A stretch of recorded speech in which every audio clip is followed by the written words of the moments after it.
Alright.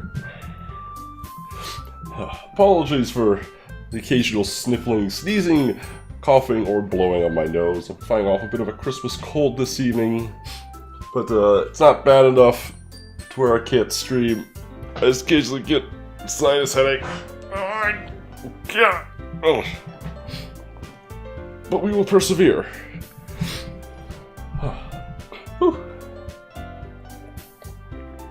Waiting for all my medicine to kick in. We're good to go. So, let's go ahead and set this train off on its voyage. Hello everybody, I'm Kothor the Barbarian, and welcome back to the Gaben Gauntlet number 54, Doki Doki Literature Club. Tonight we are continuing our seemingly never-ending journey to beat all of my Steam games, of which the current total sits at 361 games we have to beat. This list just keeps on growing, and while I'm thinking about that, let's give a special shout out to the newest additions to the Gaben Gauntlet. Special shoutouts to Mr. Real for adding a Super Cloud build, and special shoutout to Mr. Crayson for adding Gris. Thank you to you both. I'm pretty sure I did add them to the actual list, but that's okay. So, timer is a go. Let's dive back in. Yo, what's up? Let's get hype.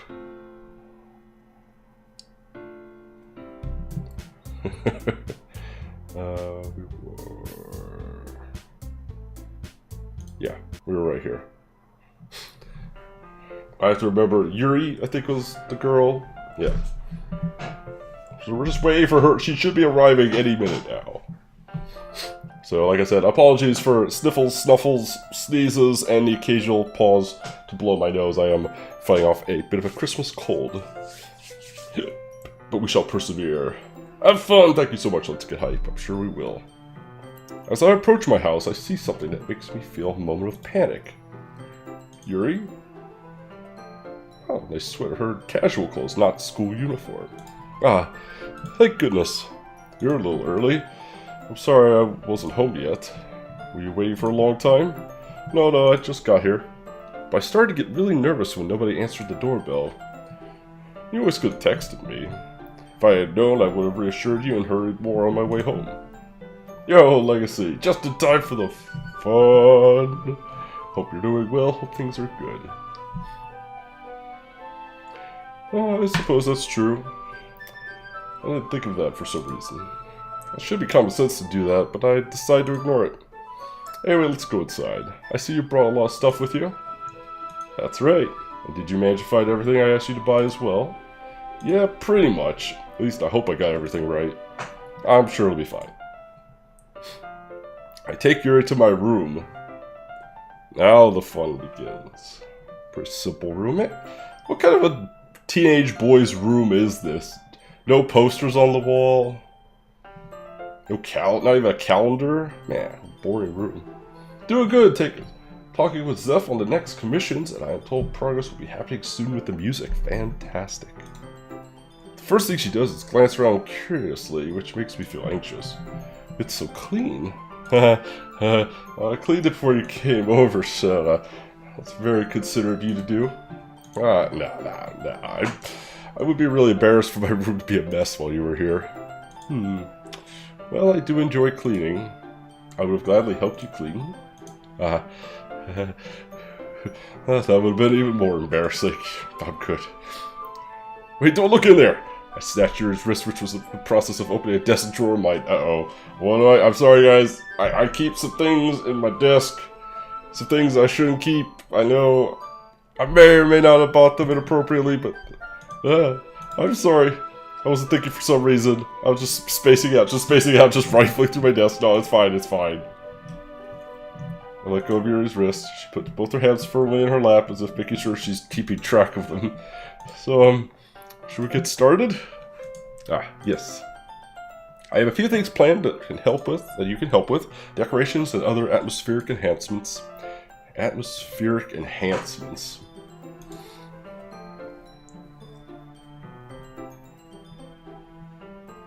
Peaches emo? Who's Peaches? Reggie's a good boy. Oh, I guess Reggie's the dog.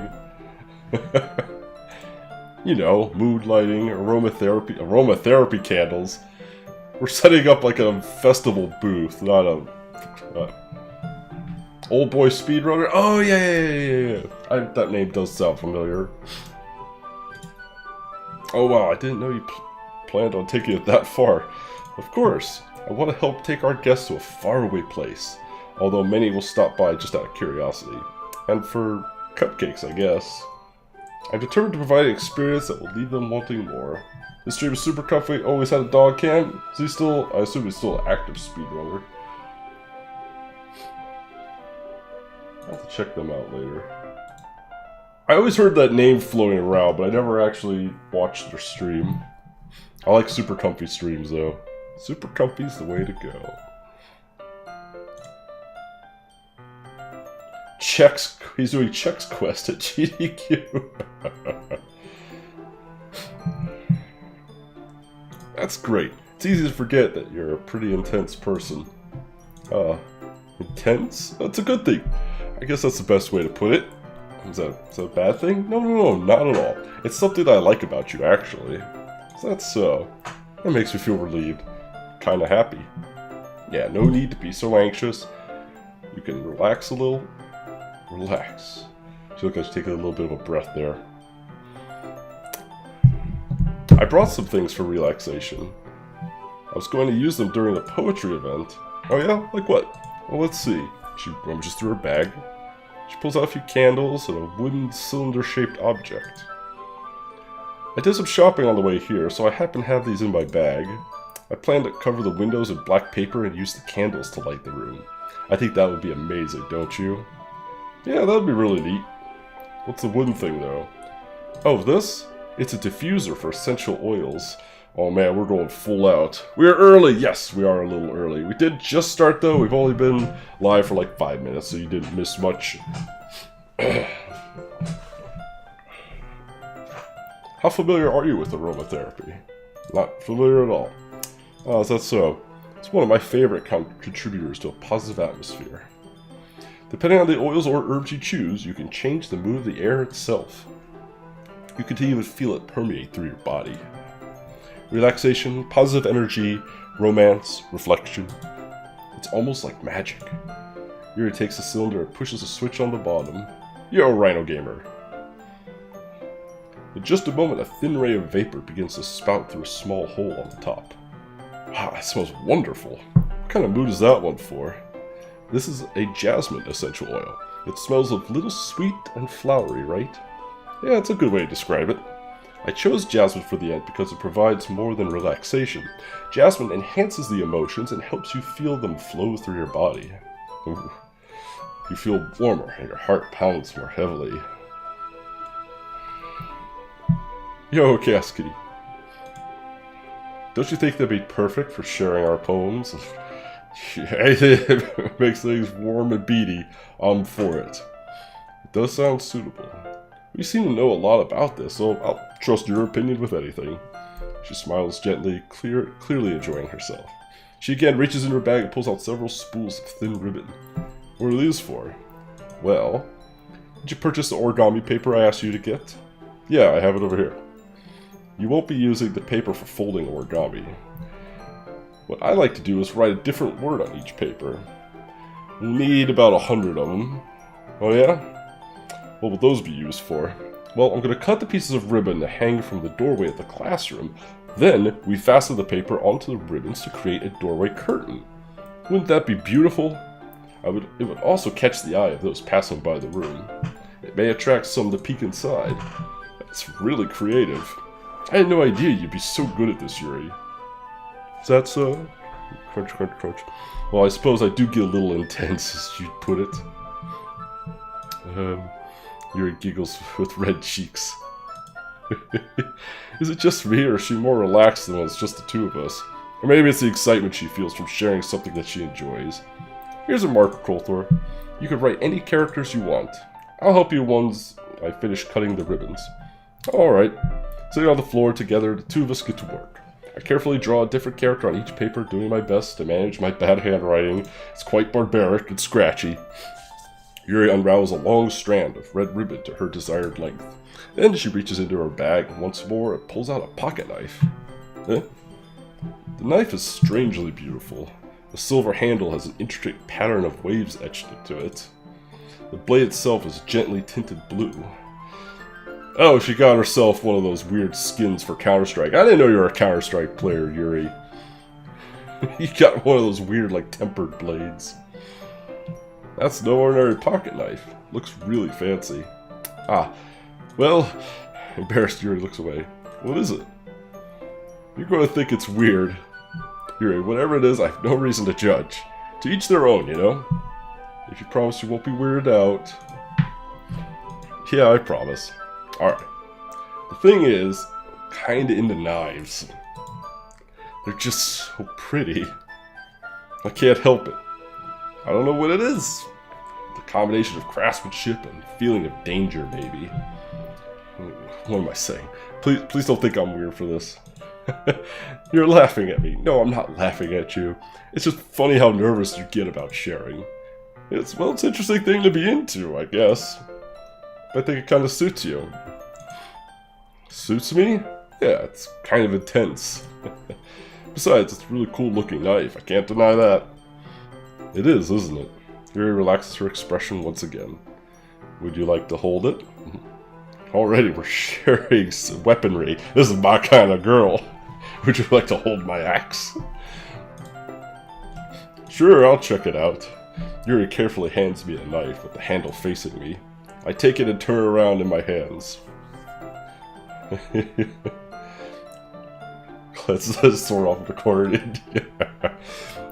I take it, turn around in my hands. It feels heavy and extremely solid. Where do you even get a knife like this? Curious of its sharpness, I feel the point of the knife with my index finger. Ow! Coulter, why did you do that? I didn't expect it to be that sharp. I barely touched it at all. It's my fault. I should have warned you. This knife is extremely sharp. It can cut through skin like it's paper. Oh no. A drop of small blood trickles down the side of my finger. MC confirmed dumb. A small... Yuri takes my hand and gives the wound a closer look. Ah, she stares at it notably. If you're squeamish, I'll go wash it off now. Ah, without warning, Yuri puts my finger in her mouth and licks the wound. A brazen one, isn't she? I feel her tongue curl around my finger. This is getting weird. It's getting weird real quick. Startled, I instinctively pull my hand back. Oh, please forgive me, I wasn't thinking. She lowers her head, her face burning up. Yuri, it's the most embarrassing thing I've ever done. How could I do something like that? I'm sorry. Sure, it was a little weird. It took me by surprise, but I guess she was just trying to help, right? No, I think you're overreacting a little, maybe. She doesn't lift her head. What if she doesn't recover from this for the rest of the afternoon? Alright, you know what? This might be a stupid thing to do, but I do it anyway. I take Yuri's hand and lick her index finger in return. Remember, guys, when a girl licks you, you lick back. It's today's life lesson. Alright, let's continue. Shipwreck engines at full throttle. Oh my god. Yuri's a vampire. Oh, I take Yuri's hand. Hold on. Did you really just do that? Now we're even. She just looked at me like I did something wrong. I knew that'd be a bad idea. If not for the sweet aroma of the jasmine oil, the air would be extremely heavy right now. You're so weird. She giggles shyly. You hear her calling me weird? I have no response to that. Where do you keep your bandages?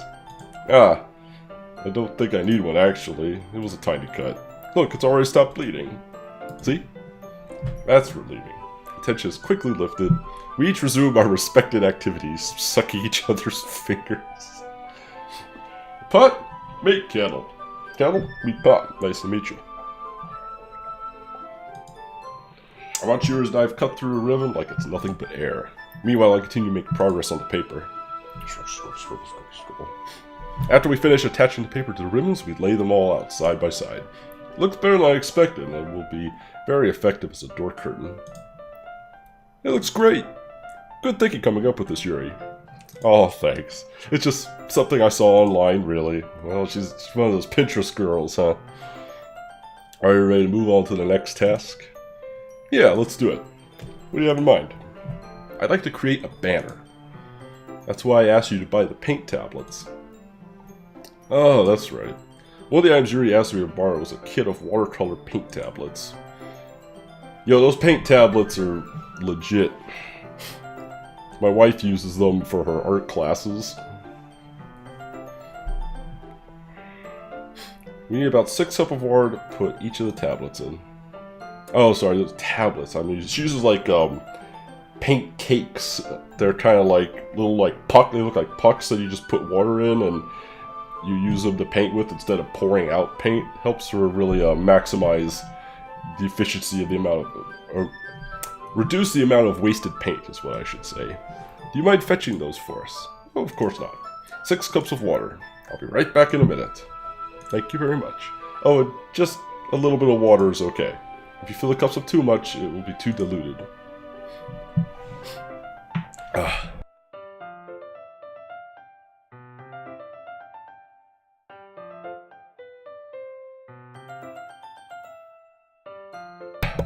That's better. Sorry, fighting off a bit of a Christmas cold for those just joining us.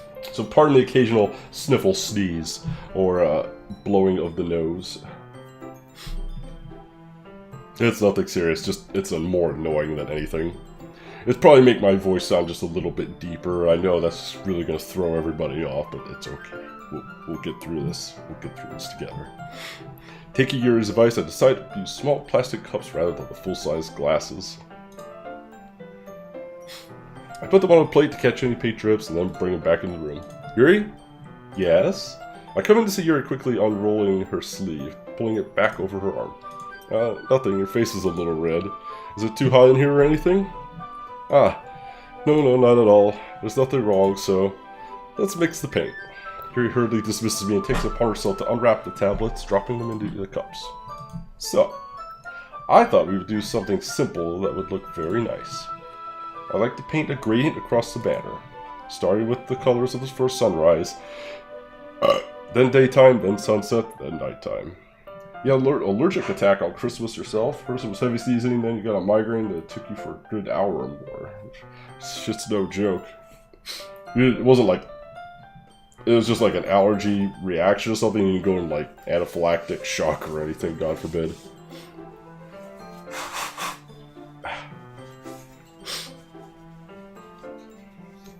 My wife has to be very careful with some foods that she eats. She gets allergies for stuff. If she eats anything with like shellfish, that's like trip to the hospital right away. 2 pillows on the bed. I know. I'm prepared. I'm a good old barbarian Boy Scout. I always think ahead.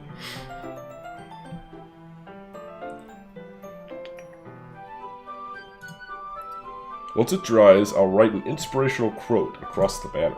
We can hang it on the wall beside the podium at the front of the classroom. Oh, neat. What are we going to write? Well, it'll be more fun to surprise you. She's gonna surprise me. Yuri smiles at me. If you say so. After rolling out the banner, Yuri and I kneel on opposite sides so we don't get in the way of each other. Yuri uses a brush and adds a few dots of the colors across the banner to serve as a color guide when we paint. A cold front went through the day and made it so much worse. My sister-in-law gets horrible allergies like that. Hopefully you got some strong meds to help you through it. This kind of reminds me of elementary school. Painting a banner with watercolor feels a lot like the art class projects we did back then. It's relaxing. I'm sorry, this feels so childish.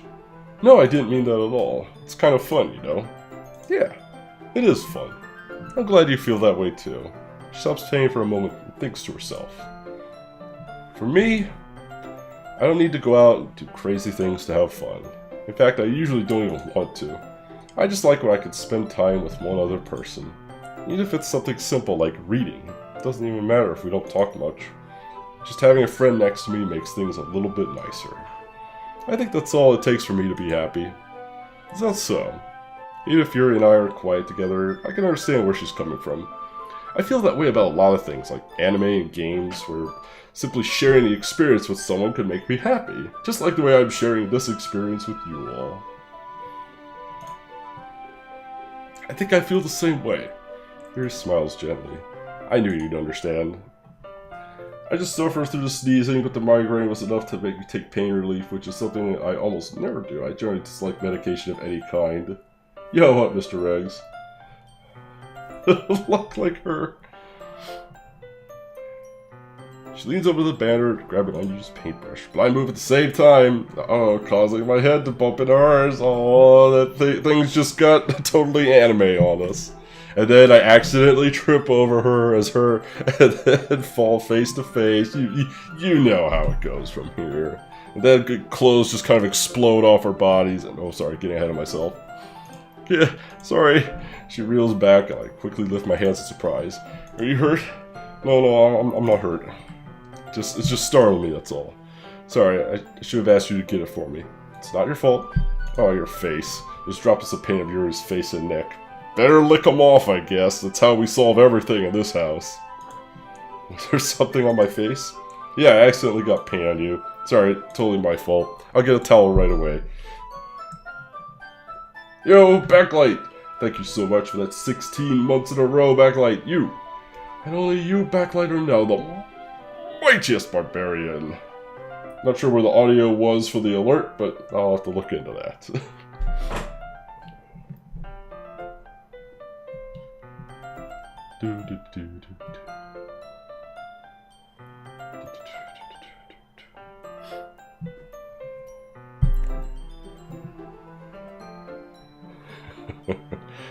I rush out and fetch a small towel and dampen it with hot water. I return to my room and kneel back down in front of her. Uh-oh. Here. I pat down Yuri's face and neck with the towel. Is something wrong? It's hot, I just didn't expect it. Yo, Pistol McAwesome, what is up? Doc Oberyn! Sorry, I didn't want to use cold water. Having finished, I start to retract my hand. But Yuri suddenly holds my wrist. Oh, that hot water, man, I tell you, makes you know what hot water is. Hot water leads to steam. Steam leads to sex. No, wait. Just for a little longer. It feels really nice. She looks into my eyes. Wait, what did you just walk into? You walked into hot towel event. Yeah, hot towel. It's an intense expression that I recognize when she reads her books. Almost as if she lost in a daze, enveloped by her own thoughts. She breathes gently, half through slightly parted lips. What's happening? Is it the aroma of the jasmine oil giving me this dizzy feeling? Yuri's gentle fingers wrapped around my wrist sent a tingling sensation through my arm. Is that what the kids are calling it now? Hot towel? Yep. And suddenly her face seems to be much closer to mine, and it was just a moment ago. She slowly pulls away. Sorry, I've been feeling a little lightheaded today. I didn't mean to space out. It's fine. Totally fine. The moment is over as soon as it began. Well, Yuri picks up her brush again. But her movement seems clumsier, like she's unable to focus. I remain silent, forced to ignore the event that just transpired. Don't ignore it, embrace it. I hesitantly retrieve my own brush and continue following Yuri's example. This game makes me very uncomfortable. Yeah. That should do it. I finished filling the night sky with white dots that look like stars. Looking at the banner as a whole, it's very pretty and natural looking. I think it came out better than I expected. I'm really happy with the results. Yeah, me too. Are you going to add the lettering now? Not yet. It needs to dry first. That's true, but that won't take a while. Well, Perhaps it would be best to leave it here, then you bring it in the morning. I could do the learning in the classroom before our event starts. Is that okay? Totally fine. Wonderful. In that case, I don't think there's anything more for us to do here. Whew. Filling the night sky. We're filling the night sky with the loveliness of hot towel. Whew. You say that you're glad. You say that like you're glad it's over. Oh boy. All Doki's best Dokis. Thank you so much for that. Follow you now. Oh, Doki's best Doki's the Barbarian. Thank you so much.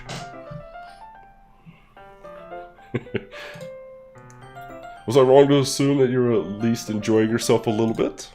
Ah, no, it's not that. I'm just glad that we managed to get everything done. I see. I am too. I was a little concerned about time. I need to start making dinner soon. Ah, so you don't have any time left? I'm secretly hoping we'd have extra time after finishing the work. Well...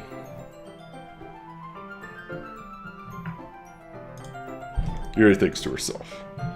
I think it would be too irresponsible of me to wait much longer. Doesn't stand a chance with how steamy this is, I know. It's like Vapo, like what the heck, they call it Vapor Cream, it just clears you right out. What's up, Black Death Doom? I'm sorry.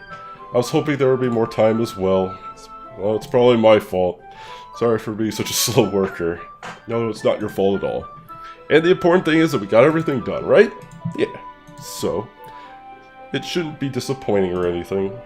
Gathering all our things, Yuri seemed to look a little downcast. I understand why. It sounded like she rarely gets the opportunity to spend time with friends in a relaxed environment. But that doesn't mean this is the last time it can happen. I got plenty more fingers. And hot towels, I can make all the hot towels we need. Once Yuri packs up, I walk her out to the front door. Thank you very much for having me today. No problem. I'm glad I was able to help. Just let me know if you need anything else that you need to bring tomorrow. Gross. I will. Well then, she fidgets. Guess I'll see you tomorrow. Wait. I kind of say that without thinking. About today, it's fine that we didn't have as much time as we wanted because we can do this again. Whenever you want, you come over, we could go out somewhere. Or I forget, don't like going out much. As I stumble over my words, Yuri simply smiles bashfully. Anyway, you know what I'm trying to say, so you're very thoughtful. Yuri takes a step closer to me, then briefly squeezes my hand. Whoa. I kind of like that about you. Well, how am I supposed to respond to that? But I don't even get a chance to as Yuri suddenly pulls back. Oh, good job. Sayori! What? Ah. Hi, Coulthor. Sayori! Just now, we weren't, cock-blocked again. It's okay, Coulthor. I just stopped by to say hi. Well, this is nice to see you. Sorry, I'm already on my way to leave. Oh, really? That's too bad. I'm sorry. We'll be together at the festival tomorrow, so... so that's fine, right? Of course. Sayori beams. Yeah, so, I'll see you tomorrow. Clearly embarrassed, Yuri hurries off. She's off like a shot. Damn. Sayori waves goodbye to her after her. Sayori, I thought you didn't want to come over today. Well, I tried staying in my room, but my imagination was being really mean to me. So I had to come here and see it for myself. See what? What are you talking about? You know. How much fun you were having with Yuri. How close you got to her. Oh, damn. It makes me really happy, as she cries. That you've made such good friends. That's all that matters to me. Tears start to fall down Sarah's face. That's all that matters to me. Why am I feeling this way, Colton? I'm supposed to be happy for you. Why does it feel like my heart is splitting in half? Damn. It hurts so much. Everything hurts so much. She's finger licking good. This would be so much better if I could just disappear. Sorry, don't say that.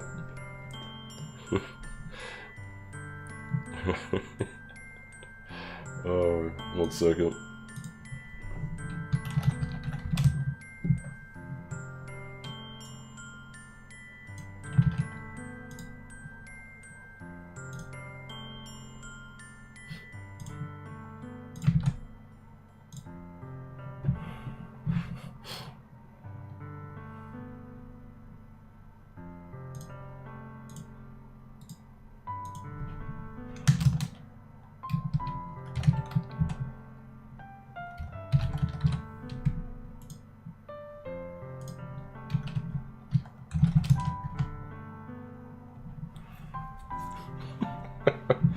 So when is she gonna come in and catch you playing this? I asked her if she wanted to come in and read a few lines, but she said nah.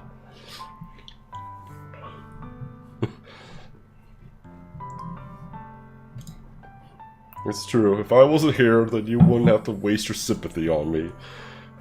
You wouldn't have to put up with me being selfish. Monica was right. I should just... Monica? Monica was right about what? Sayori? What I said before is true. I'm not going to let this continue. Caring about you like this isn't the burden your mind is making it out to be. It's something that makes me happy. It's something that I wouldn't trade for anything else. So even if it takes an entire lifetime, I'm going to be by your side until you don't feel any more pain. I don't like the way that was worded. I don't like that. But Sayori looks away. I put a hand on her shoulder to reassure her. I'm scared, Coulter. I'm really scared. What are you scared of, Sayori? I'm scared that... excuse me. I might like you more than you like me. Sayori? It's true, isn't it? I was weak and started to like you too much. I did this to myself. Coulter, I like you so much that I want to die.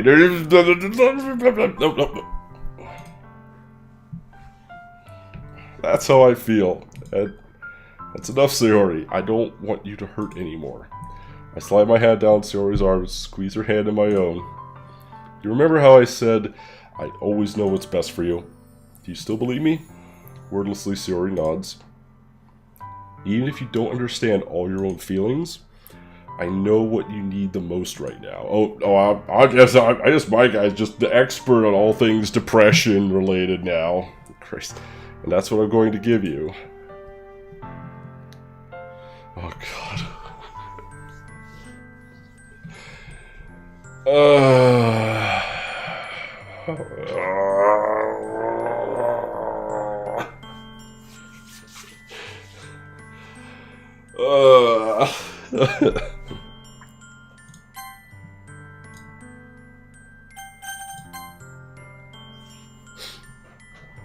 Where's the option to bone her? I know, right? She just needs she just needs a round with the pork sword and we'll be good to go. I don't know. See, the thing is, like, my character is like clearly has strong feelings for Yuri. He loves Sayori as a friend, but I kind of know like what the games. I feel like saying I love you feels like a lie. But I guess it depends on his definition of love, I guess. Like, I don't think he's saying I romantically love you. Maybe he's saying, like, I love you as a friend, but even that sounds deceitful. Pump and dump. Love is gross. I'm gonna say, to me, if it was me, like, in this actual scenario, it would probably be something more along the lines of, you will always be my dearest friend. But I just hesitate on that one because I feel like that's a bait. I feel like that's like the bait from the game. You'll always be my... but that's what I'm gonna go with. That's what my heart tells me to say. So we're gonna go with that. You'll always be my dearest friend. What you need most is for things to be like they've always been. And the waifu wars commits. Shit. Monica told me the truth. She told me how much happier you seemed after I joined the club. I know you're struggling with some really difficult feelings right now, but please trust me that I know what's best and what will make you happy in the end. How could I possibly know what will make her happy in the end? Like, the arrogance. The arrogance of my character. It's like, now you listen here, little girl. I know what's best for you, even though you've struggled with depression for years upon years upon years. You should just ask me. Clearly, I have all the answers. It's just, come on now. I don't know.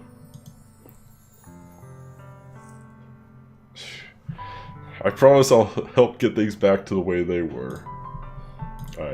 I see. Sayori forces a smile through an incredibly pained expression. This all with my character's dong, maybe? I mean...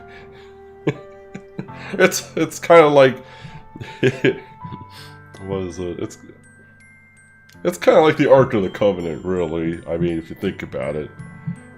You just can't look inside or else your face will melt off. It's exactly the same thing. Is this what it feels like to get stabbed in the chest? Damn! Shit. I should write a poem about this. Sorry. It's okay. This is just my punishment, remember? For being so selfish. So please. Please don't worry about these stupid feelings. Shit. I know you're right. I knew this whole time that there's no happiness down that path. That's why I came here.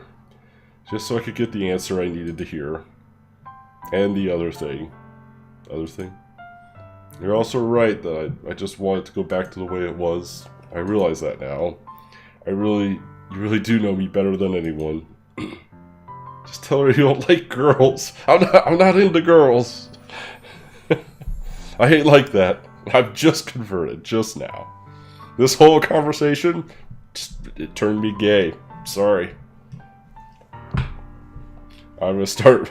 No, I'm not even gonna finish that sentence. I'll trust you with anything. Anything at all. So, Sarah's smile finally breaks. All of a sudden she turns around and drops to her knees. Clutching her head with both hands, she screams as loudly as she can. I'm so shocked that I don't know how to react. And she's back up. We did join the literature club. Fair point, Backlight. Fair point. Jeez. Sari looks over her, flashes one more weak smile before turning off running. Damn! Why is every girl in this town like Olympic-style runner? Jeez, they make Usain Bolt look like Zoidberg. Sheesh. Sari!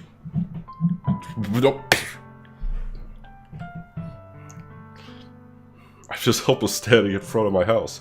Why am I feeling so horrible about this? There's nothing more I could have done. Just being so down, Sayori is a sweet girl. It's just, man. It's just, she just kind of, I know she's going through a lot, she just kind of shows up and just dumps all her feelings. That's just a lot to process. I feel terrible for Sayori, but I don't want to mislead her. That would be worse, you know. I don't want to tell her, oh, I love her, I'll be with you forever, when that's not how I feel.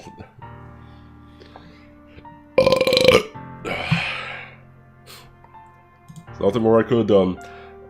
The most I could do is support Sayori through her feelings and help her on the path that's right. Okay, see, that's at least somewhat better advice. But I'm having as much trouble understanding Sayori's feelings as she is. Even though I can comfort her, I keep wondering if she'd be doing something more... If I should be doing something more or something different. I know these thoughts will continue to plague me until things are back the way they were. They can't go back. It's a one-way trip, buddy. You can't go back from this. I'm going to give it everything I got, this guy. Sayori will always be my dearest friend, and I'll do whatever it takes to put a smile on her face every day. That's fine if you want to make your friends happy, but you can't just He can't cure her depression with a knock-knock joke or two. Ugh. Give me independent girl, please.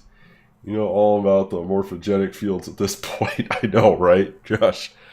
After you finish this game, does just print out a certificate, say you are now legally qualified to treat depression. It's the day of the festival. Of all the days, there, let's Of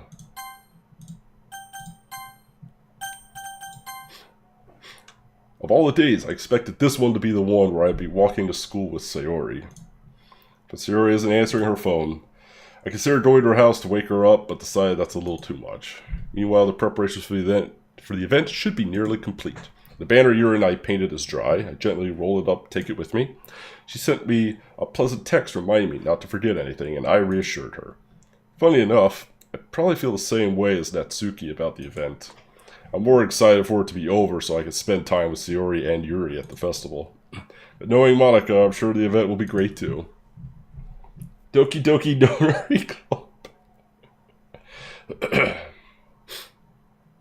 Colathor, you're the first one here. Thanks for being early.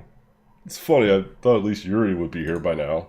Monica is placing little booklets on each of the desks in the classroom. They must be the ones she prepared that they have all the poems we're performing. In the end, I found a random poem online that I thought Monica would like, and I submitted it. Hello, Monica. Chaos Kitty's waifu.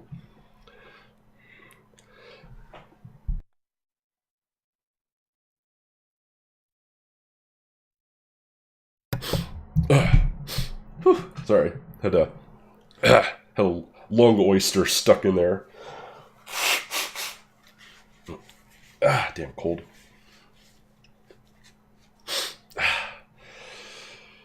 It's better. So that's the one I'll be performing. I'm surprised you didn't bring Sayori with you. I absolutely love that BGG emote, the blank stare Moogle. It's so good. It might be my new favorite emote of his. It's so good. Yeah, she overslept again. That dummy. You'd think that on days that's important, she'd try a little harder. I say that, but I suddenly remember what Sayori told me yesterday. I suddenly feel awful knowing it's not nearly that simple for her.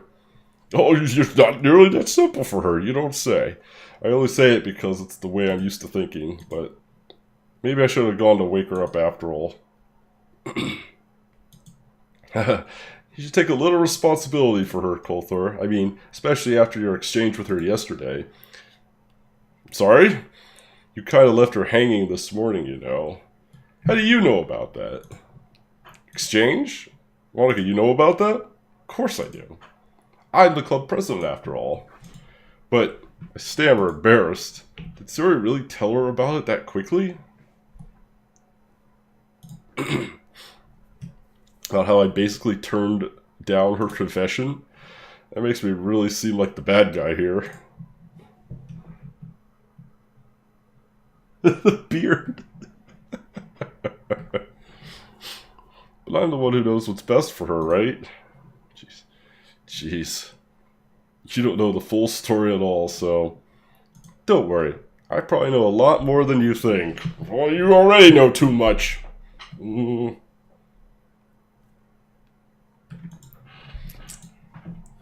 Monica's being as friendly as usual, but for some reason I felt a chill down my spine after hearing that.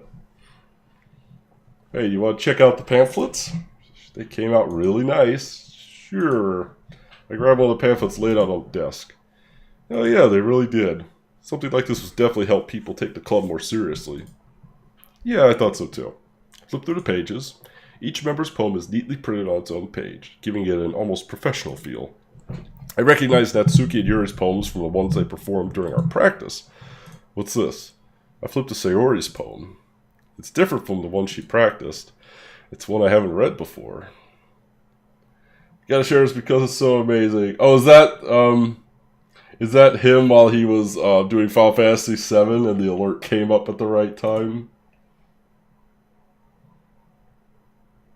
Yep. That is a great clip. That's one I haven't read before.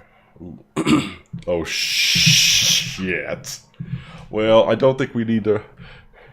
I like the percent sign as the title. Get out of my head, get out of my head, get out of my head, get out of my head, get out of my head. Maybe if you sing it really happily, it's maybe it's a happy one. Get out of my head, get out of my head, get out of my head, get out of my head, get out of my head. Get out. Oh god, there's more. Get out of, oh gosh. Get out of my head before I do what I know is best for you. Get out of my head before I listen to everything she said to me. Get out of my head before I show you how much I love you. Get out of my head before I finish writing this poem. But a poem is never actually finished. It just stops moving.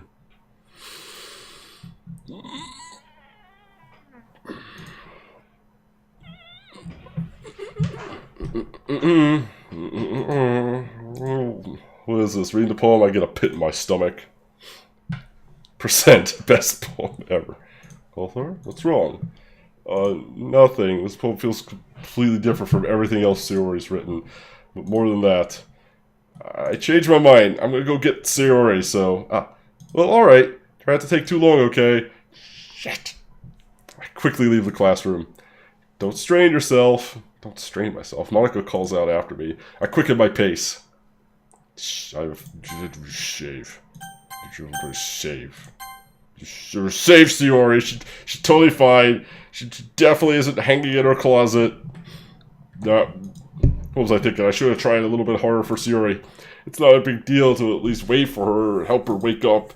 Even if the simple gesture of walking to school makes her really happy. You know, wasn't the whole point make things just like they were? Well, you know what is not make things just like they were? Just leaving her behind and not walking to school with her. Besides, I told her yesterday that things were going to be the same as they've always been. That's what I just said.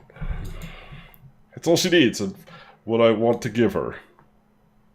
I reach Sayori's house and knock on the door. I don't expect an answer since she's not picking up her phone either. Like yesterday, I opened the door and let myself in. Doesn't anybody live with these children? Where are the parents? Where is anybody? Sayori? She's a really heavy sleeper. I swallow. I can't believe I ended up doing this after all. Waking her up in her own house. Isn't that more like something a boyfriend would do? In any case, it just feels right. Outside of Sayori's room, I knock on her door. Sayori? Wake up, dummy. There's no response. Eye shields! Eye shields! Earmuffs, eye shields. I really didn't want to have to enter her room like this. Isn't it kind of a breach of privacy? But she really leaves me no choice. Gently open the door. Shit!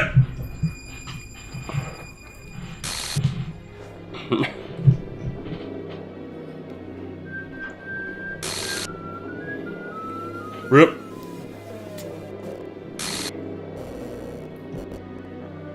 An exception at what? See what?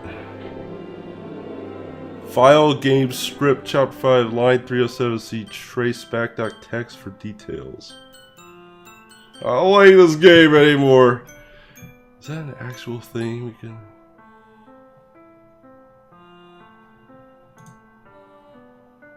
The hell? What the hell? Is this a nightmare? It has to be. This isn't real. There's no way this could be real. Sayori would do this. Everything was normal up until a few days ago.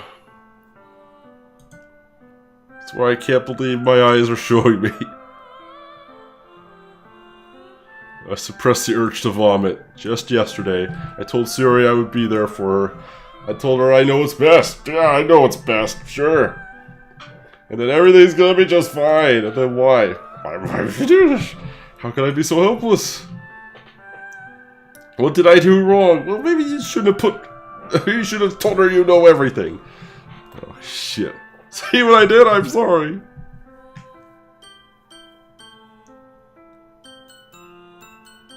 So what was it on it? Turning down her confession? That has to have been what pushed her over the edge. Her agonizing scream still echoes in my ears. Why did I do that to her when she needed me the most?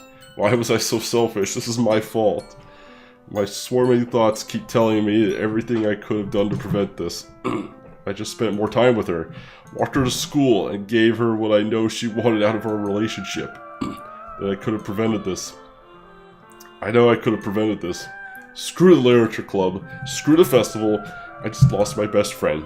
Someone I grew up with. She's gone forever now. Nothing I could do could bring her back. This isn't some game where I can reset and try something different. I had only one chance and I wasn't careful enough. And now I'll carry this guilt with me until I die. Nothing in my life is worth more than hers. But I still couldn't do what she needed from me. And now, I can never take it back. Never, never, never, never, never.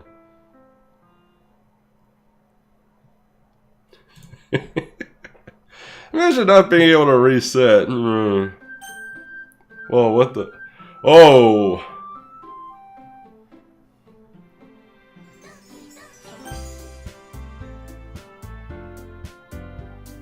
What happens if I do this?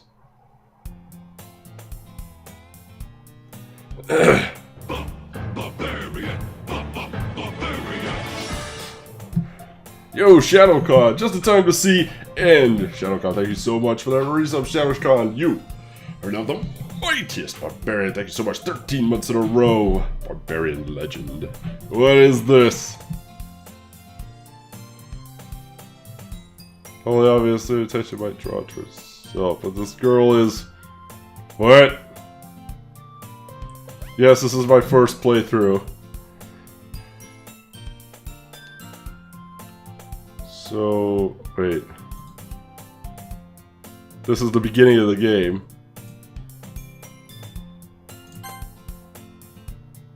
Wait, what? Hold on.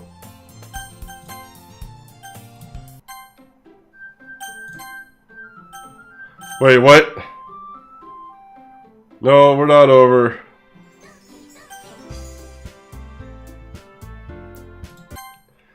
Well, shit.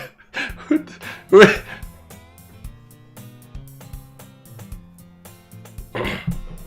But wait, there's more.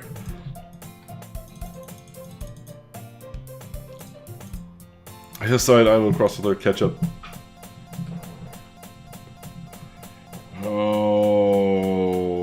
Okay. It's an ordinary school day just like any other. Everything's fine. Everything's normal. Nothing strange here. Mornings are usually the worst, being surrounded by couples and friends. Meanwhile, I've always wanted to go to school alone. I can always tell myself it's about time I meet some girls or something like that. But I have no motivation to join any clubs. Perfectly content just to get by the average spending time in anime. Clubs really aren't any interest to me. Besides, most of them will probably be too demanding. I want to deal with them. No choice but the anime club. Monica?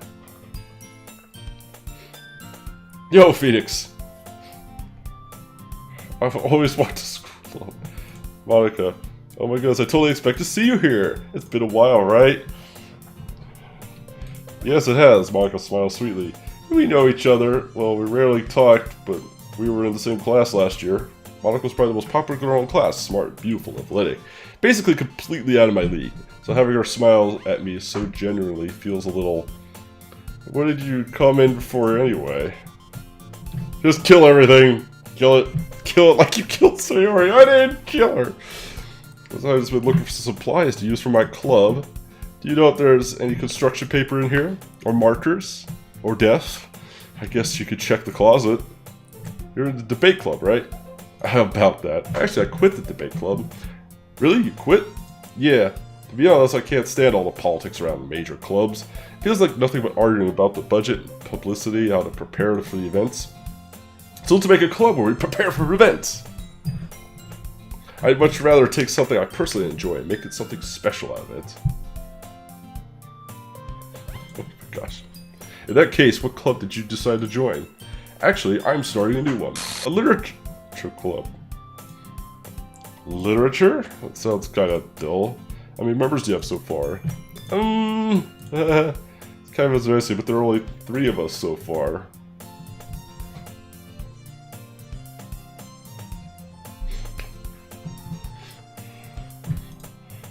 It's really hard to find new members for someone that sounds so boring. Well, I can see that. It's really not boring at all, you know. Literature could be anything. Reading, writing, poetry. No, don't say poetry. I mean, one of my members even keeps her manga collection in the club room.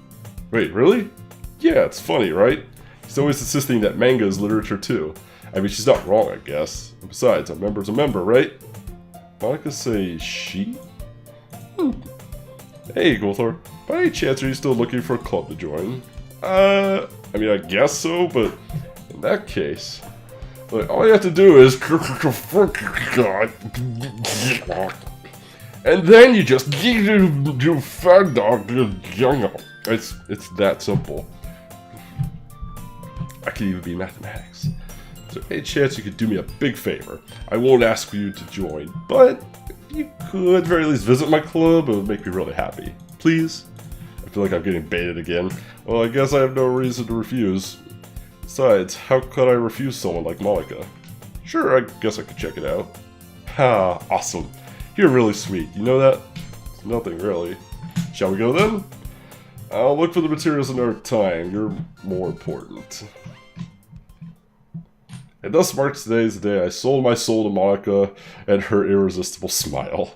I typically follow Monica across the school and upstairs, a section of the school I rarely visit, being generally used for third-year classes and activities. Monica, full of energy, swings open the classroom door. Don't kill anyone this time! I'm back, and I brought a guest with me. Look. Girl, what? A guest? Seriously, who brought a boy? Way to kill the atmosphere. Don't be mean, Natsuki. But anyway, welcome to the club, Coulthard. No, you baited me. All words escape me in this situation. This club is full of incredibly cute girls.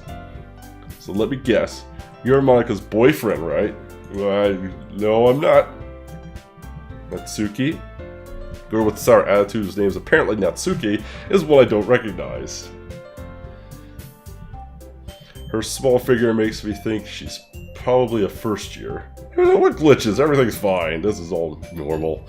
Anyway, this is Natsuki, energetic as usual. Those aren't the girls. And this is Yuri, the vice president. Oh, I know she was vice president. It's nice to meet you.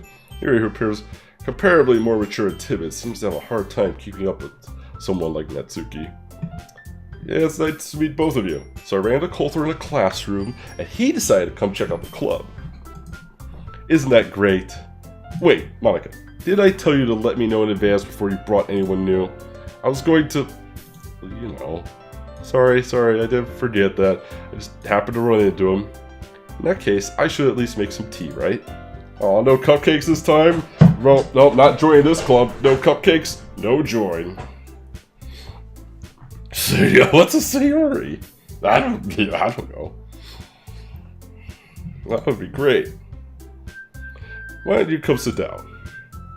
These girls have a few desks arranged to form a table. Yuri walks to the corner of the room and opens the closet. Meanwhile, Monica and Natsuki sit across from each other. Still feeling awkward, I take a seat next to Monica. So, I know you didn't really plan on coming here, but we'll make sure you feel right at home, okay? As president of the Literature Club, it's my duty to make the club fun and exciting for everyone. I'm surprised there aren't more people in the club yet. It must be hard to start a new club. You could put it that way. Not many people are very interested in putting out all the effort to start something brand new. Especially when it's something that doesn't grab your attention, like literature. You have to work hard to convince people that you're both fun and worthwhile. Panic state. Seems like, oh, you guys could see the mouse. Oh yeah, you can't see the mouse. Listen, where I choose to put my mouse is no concern of yours. But it makes school events like the festival that much more important. Sorry, this is Final Fantasy. You know, we have muffins. I felt that once. Don't do it. Don't eat the muffins. I'm confident we can all really grow this club before we graduate. Right, Natsuki? Well, I guess. Natsuki reluctantly agrees. Such different girls, all interested in the same goal. Monica must have worked really hard to find these two. Yuri returns to the table carrying a tea set. She carefully places a teacup in front of each of us before setting down the teapot in the middle. You keep a whole tea set in the classroom? Don't worry, the teachers gave us permission. Would grow a further lolly forever. After all, doesn't a hot cup of tea help you enjoy a good book? I guess. Don't let yourself get intimidated. Yuri's just trying to impress you. Yeah, that's not... Insulted, Yuri looks away. I meant that, you know, I believe you. Well, tea and reading might not be a pastime for me, but I at least enjoy tea. I'm glad. Yuri faintly smiles to herself in relief. So, what kind of things do you like to read? Well, considering how little I've read the past few years, I don't really have a good way of answering that. Manga? I mutter quietly to myself, half joking. Natsuki's head suddenly perks up. It looks like she wants to say something, but she keeps quiet. Not much of a reader, I guess. Well, that could change. What am I saying? I spoke without thinking after seeing Yuri's sad smile. Anyway, what about you, Yuri? Well, let's see. Yuri traces the rim of her teacup with her finger. My favorites are usually novels that build deep and complex fantasy worlds. Lots of creativity, comes amazing to me. I've kind of read all this before. She goes on, clearly passionate about her reading. I walked in, but it's obvious her finds her comfort in world of books, not people. But you know, I like a lot of things. Stories with deep psychological elements usually immerse me as much as well. Isn't it amazing how Rara could deliberately take advantage of her own lack of imagination? Please throw a little bit. I've definitely read all this before. Need something to do. BRB. Alright. Or is from Yoshi's Island, clearly.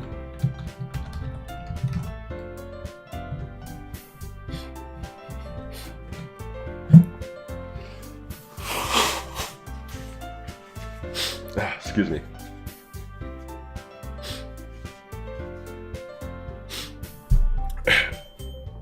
Anyway, I've been reading a lot of horror lately. I read a horror book once.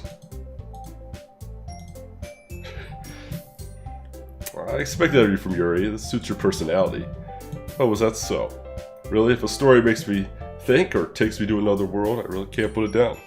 Surreal horror is often very successful at changing the way you look at the world. Ugh, hate horror. Why is that? Well, as soon as I started to me for a split second. Never mind. That's right, you usually like to write about cute things, don't you, Natsuki? What? You dare claim I like the cute things?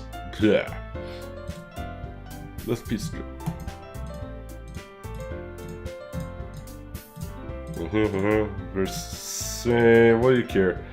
I think that's impressive. Why don't you share them sometime? No. Natsuki averts her eyes. You wouldn't like them. Well, not a very confident writer yet? I understand how Natsuki feels. Sharing that level of writing takes some level of confidence. The truest form of writing is writing to oneself. Yep, definitely seen all this. Definitely seen all this text already. Yo, what up, Atomic Beard? If you share some of your work, you set an example. How Natsuki feel comfortable enough to share hers? I guess it's the same for Yuri. We all sit in silence for a moment. Hey, I just got an idea. How about this? Natsuki and Yuri look quizzically at Monica. Let's all go home and write a poem of our own. Random incoherent mumbling. Then next time we meet, we'll share them with each other. That way everyone is even. I mean, I thought it was a good idea. Well, I think you're right, Monica. We should probably start finding an activity for all of us to participate in together. I did decide to take on the responsibility of vice president after all. I need... So was Sayori the vice president before, or was Yuri always the vice president? I don't remember them ever mentioning vice president before, but it has been like a week since I played, so... I do need to do my best to nurture the club as well as its members. Besides, now that we have a new member, it seems like a good step for us to take. Do you agree as well, Coulter? Hold on, there's still one problem. What's that? Now that we've reached the most important topic, I've bluntly come forth with what's been on my mind the entire time. I never said I would join this club. Monica may have convinced me to stop by, but I never made any decision. I still have the other clubs to look at, and, I lose my train of thought. Wait, who was Sayori? Oh yeah, good question. Say Uri? It'll come back to me. All three girls will stare back at me with dejected eyes. But, sorry, I thought... yeah, the girls exchange glances before Monica turns back to me. I guess I need to tell you the truth, Coulter. The thing is, we don't have enough members yet to form an official club. We need 4. I've been trying really, really hard to find new members. And if we don't find one before the festival, I'm defenseless against these girls. I'm just defenseless. She recently moved to Yoshi's Island, so to speak.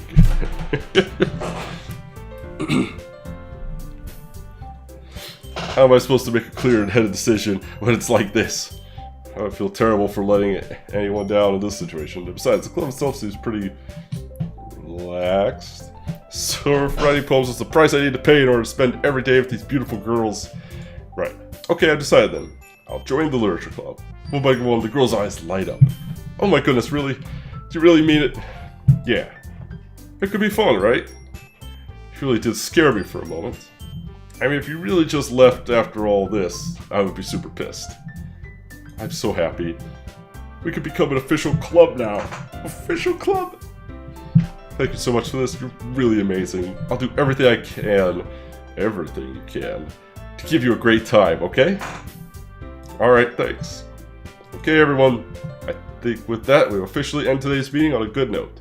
Everyone remember tonight's assignment? Write a poem and bring it to the next meeting so we can all share. Monica looks over at me once more. Coulter, I look forward to see how you express yourself. Hehe. Can I really impress the class star Monica with my mediocre writing skills? I already feel the anxiety welling up inside me. Meanwhile, the girls continue to chit-chat as Yuri cleans up the tea set. I guess I'll be on my way then. Okay, I'll see you tomorrow then. I can't wait. Express myself. My mind wanders back and forth between the 3 girls, Natsuki, Yuri, and of course, Monica. Will I really be happy spending every day after school in a literature club? Perhaps I'll have the chance to go closer to one of these girls. Find out next time on Literature Club Z. I'll stop making that joke. Alright, I just need to make the most of my circumstances, and I'm sure good fortune will find me. I guess that starts with writing a poem tonight. Yay, more poetry. Yup. You've unlocked a special poem. Would you like to read it? Of course. A joke. A man walked into a club. In the club there was a girl who liked him very much. They spent some time together, and then she liked him even more. One day, the girl realized she was in love with him. Before disaster could happen, a third party intervened with her programming. Suddenly the girl hated herself for being in love. This contradiction caused the script to derail. The universe started to collapse, but she killed herself just in time. How is that a poem? She killed herself just in time. A joke. What?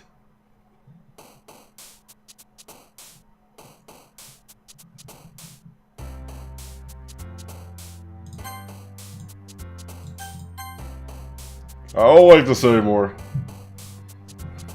I didn't Sayori who? There's no Sayori in this game. I've been playing this game for a while now. There's definitely no Sayori. Nope. Mythical character. Doesn't exist. It's like the missing number Pokemon. It's all pretend. Adventure. We adventure into our secretive misfortune as we cast Whirlwind on the into the vivacious, dazzling ocean, where we question the afterimage of our agonizing kitty. Unrestrained electricity compiles our starscape vitality, in which our blanket of anger covers the landscape, and only our friends will visit us when we are in our graveyard. I probably should be paying attention to who I'm actually impressing and not just picking random words. Sounds like pay to win mode? I know. Fucking DLC. Beautiful.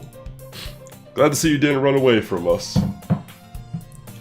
Nah, don't worry. It might be a little strange for me, but I at least keep my word. Back at the Literature Club. I was the last to come in, so everyone else is already hanging out. Thanks for keeping your promise, Kothor. I want my money back. I hope this isn't too overwhelming of a commitment for you. Make you dive headfirst into literature when you're not accustomed to it. No. Oh, come on, like she deserves any slack. You already have to be dragged here by Monica. I don't know if you plan to just come here and hang out or what. But if you don't take us seriously, then you won't see the end of it. Yeah, you're covering up the text, Monica. Big Mouth Soto keeps a manga collection in the club room. Monica, scoop. Oh, thank you. Natsuki finds herself stuck between saying Monica and manga. That's for downloadable literature club.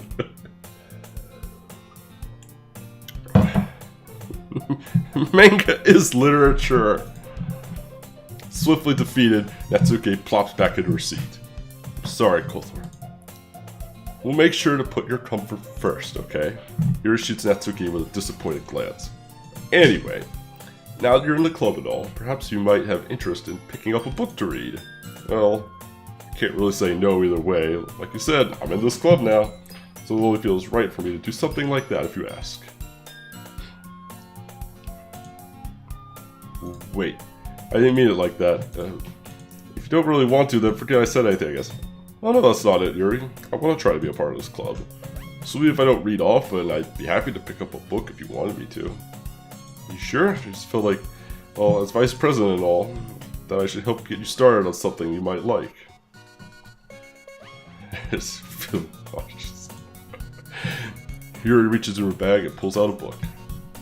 I didn't want you to feel left out, so I picked out a book that I thought you might enjoy.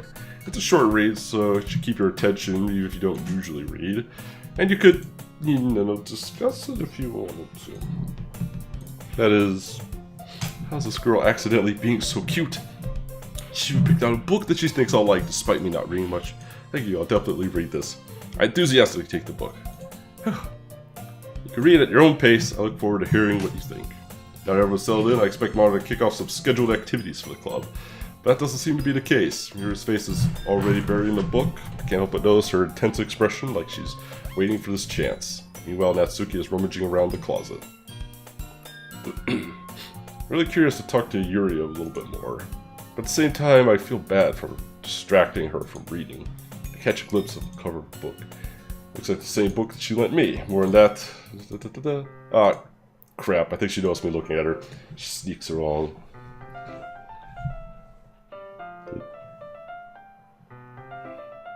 Wait, did I miss something? She sneaks another glance at me, and our eyes meet for a split second. It only makes her hide her face deeper into the book. Sorry. Don't worry about it? Okay. I was just spacing out. I muttered this, sensing I made her uncomfortable. Oh, it's fine. I was just focused that I probably wouldn't have noticed in the first place. But I'm just rereading a bit of this, so... That's the book you gave me, right? Probably just your imagination. Don't worry. Be happy. Everything is just fine. Everything is okay. Not for any particular reason. Just curious about how you have 2 copies of the same book. Well, I stopped at the bookstore yesterday and it's not what I meant. I mean, just happened to buy 2 of them. Everybody buys 2 of the same books, you know, you need a backup book. Oh, I see. There's something fairly obvious here that Yuri isn't telling me, but I said let it go. Definitely start reading it soon. I'm glad to hear. Once it starts to pick up, you might have a hard time putting it down. Very engaging and relatable story. Excuse me. Is that so? What's the story about anyway? Well, look at the cover of the book. The book is titled Portrait of Markov. You got your book up, book. It's an ominous looking eye on the symbol for a cover. Basically, it's about the religious camp. This is kind of good. It's a nice refresher to me as to what was going on before. One book gets killed by Goldthorpe. I didn't kill the book! And I didn't kill the pretend girl Sayori. She never existed. You can't kill something that didn't exist. Although if anyone could, it would be a barbarian. Basically, it's all about the religious camp that was turned into a human experimental prison, and people trapped there have the trait that turns them into killing machines that lust for blood. And the faculty gets even worse. They start selectively breeding people by cutting off their limbs and affixing them to... Well, it might be a bit of a spoiler. But anyway, I'm really into it. The book, I mean. Not the thing about the limbs. That's kind of dark, isn't it? You made it sound like it's going to be a nice story, so that dark came from nowhere.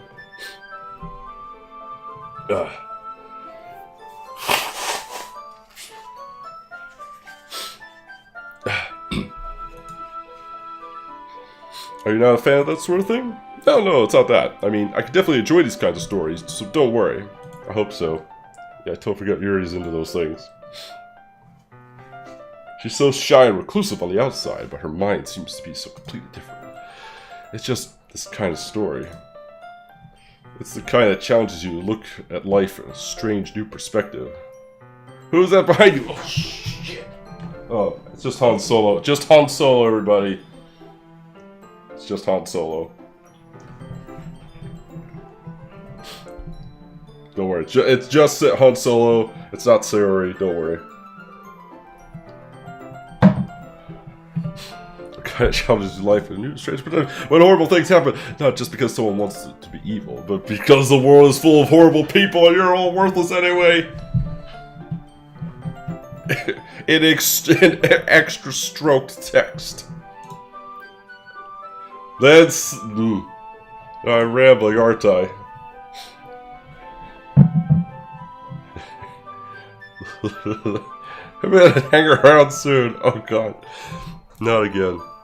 I'm so sorry. Hey, don't apologize. I haven't lost interest or anything. Well, I guess it's alright then. But I feel like I should let you know that I have this problem where the things you're speaking suddenly get extremely stroked text. While I let books and writings fill my thoughts, my whole body what? I kind of forget to pay attention to other people. I'm sorry if I ended up saying something strange. No, nothing strange going on at all. Nothing at all. Please stop me if I start talking too much. That's, I really don't think you need to worry. That just means you're passionate about reading. The least I could do is listen. It's a literature club, after all.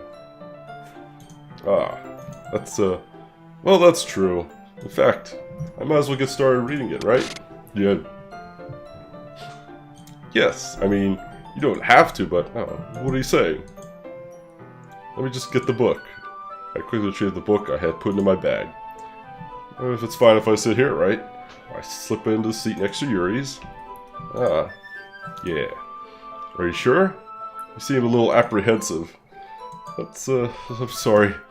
It's not that I don't want you to. It's just something I'm not very used to. It's reading with company with someone. That's really... What is that glitching? What glitching? You're seeing things. Yo, Decrombie 639, thank you so much for that host. I see. Well, let's just... Tell me if I end up distracting you or anything. Alright. Open the book to start the prologue. I soon understand what Yuri means about reading in company. It's as if I can feel her presence over my shoulder as I read. Not a particularly bad thing, maybe a little distracting, but the feeling is somewhat comforting. Yuri's in the corner of my eye. I realize that she's not actually looking at her own book. I glance over. Looks like she's reading into my book instead. Sorry, I was just bathing in the feeling of your body. Fuck. And Decrombie 639, thank you so much for the follow. You're now Decrombie 639, the barbarian. Thanks for the follow. Too drunk to accept creepiness. You really apologize a lot, don't you? I do? I don't really mean to, sorry. I mean, here, this should work, right? I slide my desk up against Yuri's and then hold my book more between the two of them. I suppose so. Yuri timidly closes her own copy. Once we each lean a little bit, our shoulders are almost touching. It feels like my left arm is in the way, so instead I use my right arm to hold the book open. I guess it makes it kind of difficult to turn the page. It's just a cute dating sim. That's fine. This is your typical waifu, you know, dating sim with boob anime. It's fine. This is basically... The fuck is that one? Shit. What's that one really notorious dating sim? Fuck. No, it'll come to me. Here. Yuri takes her left arm and holds the left side of the book between her thumbs and forefingers. I do the same with my right arm and on the right side of the book. The way I turn a page, Yuri slides under her thumb after it flips to the side. But in holding it like this, we're huddled even closer than together than before. It's actually kind of distracting me. It's as if I could feel the warmth of Yuri's face, and she's in the corner of my vision. Are you ready? To turn the page? Oh, sorry. I think I got a bit distracted for a second. You can't bait chat outing themselves for playing dating sims. Damn it. What's the name of that one dating sim everybody plays? What's that one weird porn everybody watches?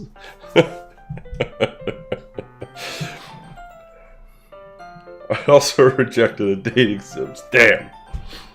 I glance over at Yuri's face again. Our eyes meet. I don't know how I'll be able to keep up with her. That's okay. You're not as used to reading, right? I don't mind being patient if it takes you a bit longer. It's probably the least I could do. Since you've been so patient with me. Yeah, thanks. We continue reading. Yuri no longer asks me if I'm ready to turn the page. Instead, I just assume that she finishes the page before me, so I turn it by my own volition. We continue the first chapter in silence. Even so, turning each page almost feels like an intimate exchange. My thumb gently lets go of the page, letting it flutter over to her as she catches it under her own thumb. Hey Yuri, this might be a silly thought, but the main character kind of reminds me of you a little bit. No, I don't relate to this character at all. Definitely not. Really? I was just thinking the way you second guesses things she says and all that. That's what you're talking about.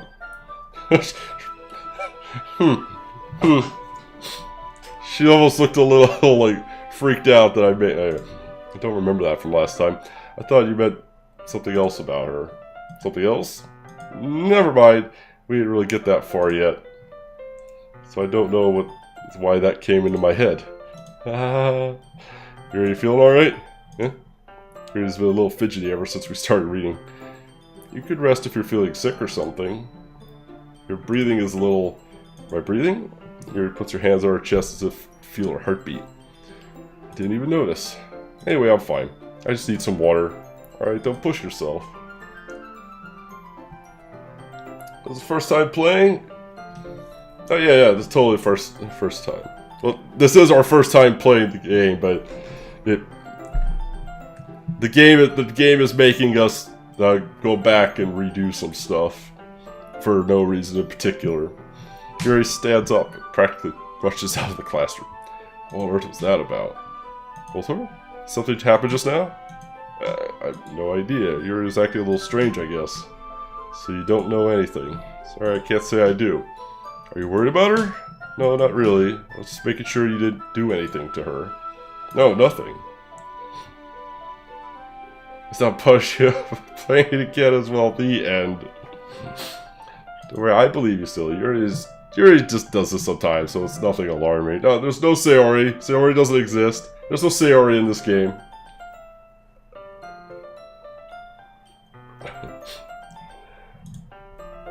Oh, never mind, Cap. Alright, if you say so. Anyway, why don't we start sharing our poems with each other? Eh? Shouldn't we wait for Yuri? Well, she might be a while, so I just figured we get started without her. Is that okay? Yeah, just asking. I stand up, make a mental note of where I left off in the book, then slip it back into my bag. I guess we'll start with Natsuki. I told Natsuki I was interested in her poems yesterday. It's probably only fair that I share mine with her first. Chips and popcorn, anyone? Oh, hell yeah. Well, that's about what I expected from someone like you. It's a little blunt. Excuse me, it's not like I said it was bad. It just didn't evoke any emotions. So basically, it's not cute enough for your taste.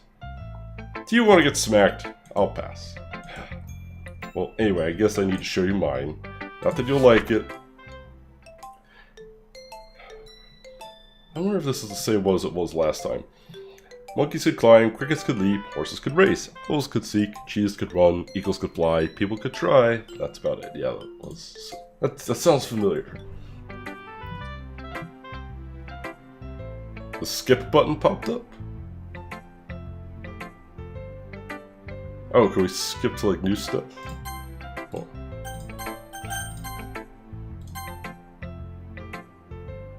Oh, nice. People could try, I call bullshit. Have a good time so far? Oh yeah. Oh, that's nice, I could skip bits.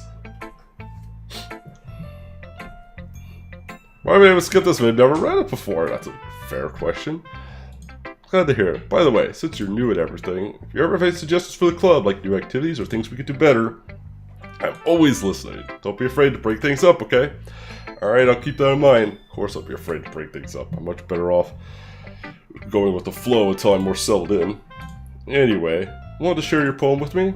It's kind of embarrassing, but I guess I have to.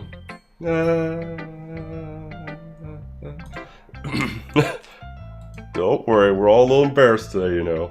But it's a sort of barrier that we'll all learn to get past soon. Yeah, that's true. Hand mark on my poem. Great job. I was going, oh, in my head while reading it. Oh. It's really metaphorical. I'm not sure why, but I didn't expect you to go for something so deep. Make an O face? Well, never mind. I guess I understand you. I guess I underestimate you. It's easy for me to keep everyone's expectations low. That way, I always count when I put in some effort. Well, that's not very fair. Well, I guess it worked anyway. You know that Yuri likes this kind of writing, right? Writing that's full of imagery and symbolism. Sometimes I feel like Yuri's mind is just totally detached from reality. I don't mean that as a bad thing, though. But sometimes I get the impression she's just totally given up on people. She spends so much of her time in her own head that's probably a much more interesting place for her. But that's why she gets so happy when you treat her with a lot of kindness. I don't think she's used to being indulged like that. She must be really starved for social interactions. Don't blame her for coming on a little strongly, like earlier. I think if she gets too stimulated, she ends up withdrawing and looking for some alone time. Suddenly the door opens. Yuri! I'm back. Did I miss anything? Not really. Well, we all just started sharing our poems with each other. Oh, already? I'm sorry for being late. No need to apologize. We still have plenty of time, so I'm glad that you took all the time you needed. Alright. Thanks, Monica. I suppose I should get to my poem now. Anyway, why don't you read my poem now? Don't worry, it's not very good. You sound pretty confident for someone who claims to not be very good. Well, that's because I have to sound confident. It doesn't mean I always feel that way, you know. I see. Well, let's read it then. Hole in the wall.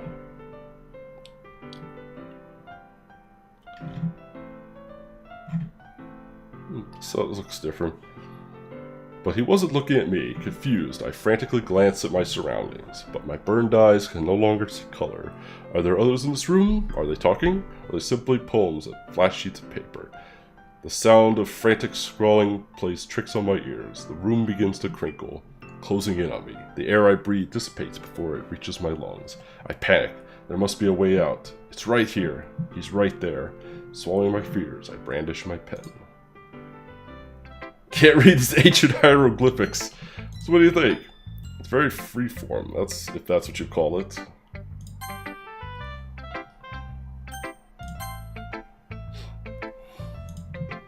As Yuri reads the poem, I notice her eyes lighten. Exceptional. Oh, what was that? Oh, we can skip this too.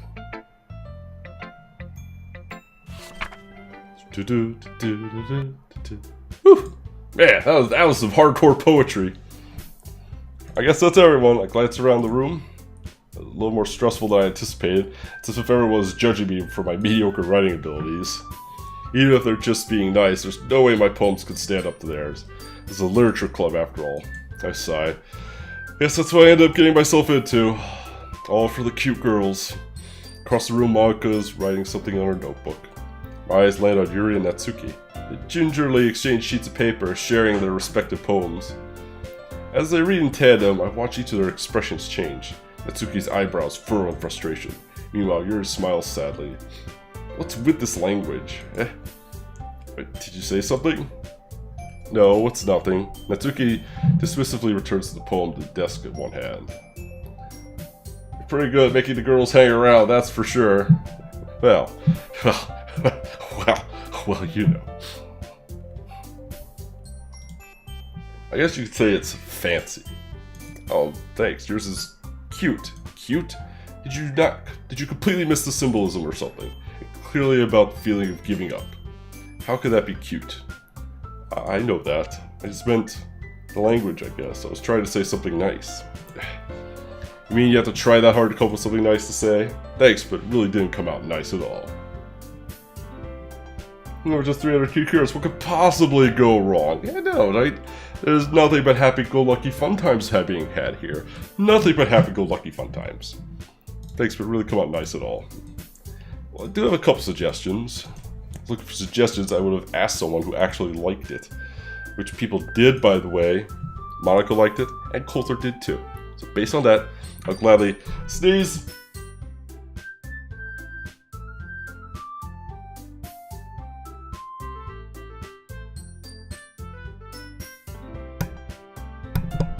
False alarm.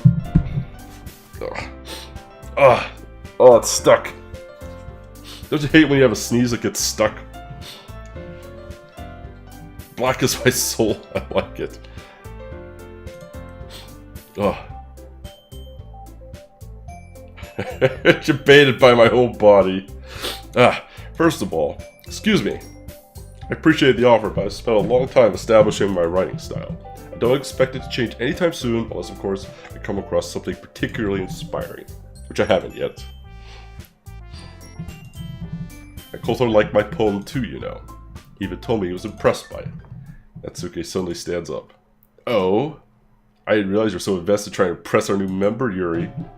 That's not what Yuri stands up as well. You're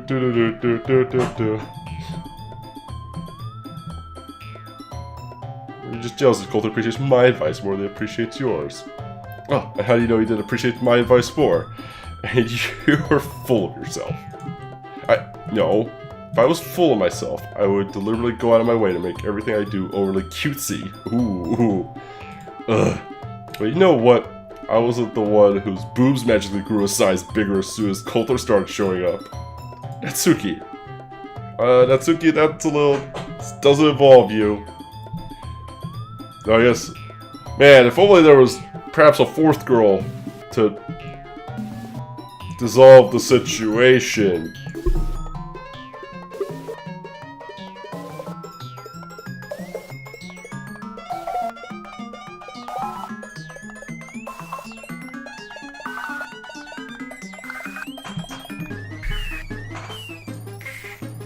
Really acting that way, Natsuki. Me? Look who's talking! You wanna be edgy, bitch? Oh shit, edgy? Sorry that my lifestyle is too much for someone of your mental age. Ah! Panic save. Sorry my lifestyle is too much for someone of a mental age to comprehend. See? Just saying that proves my point.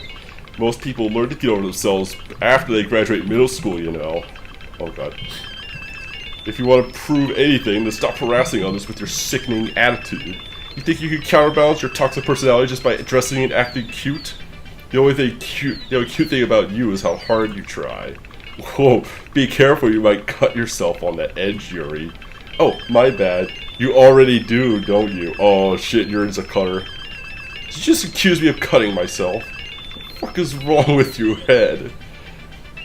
Yeah, go on. Let Coulter hear everything you really think. I'm sure he'll be head over heels for you after this. Oh, shit. Take a hint of this. So Yuri turns towards me as if she knows me standing there. Coulter, she's just trying to make me look bad. That's not true. She started it. How did I get dragged into who am I left to? Of course. Definitely go with Yuri. Yuri! Yuri! Oh god! No! No! No! No! No! No!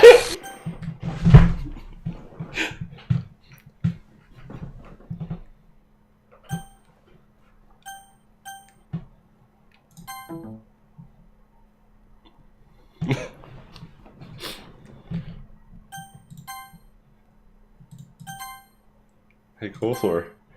Why don't we step outside for a bit? Yeah, outside would be good. Fresh air would be good. Okay. Sorry about that. Really should have tried to get you involved.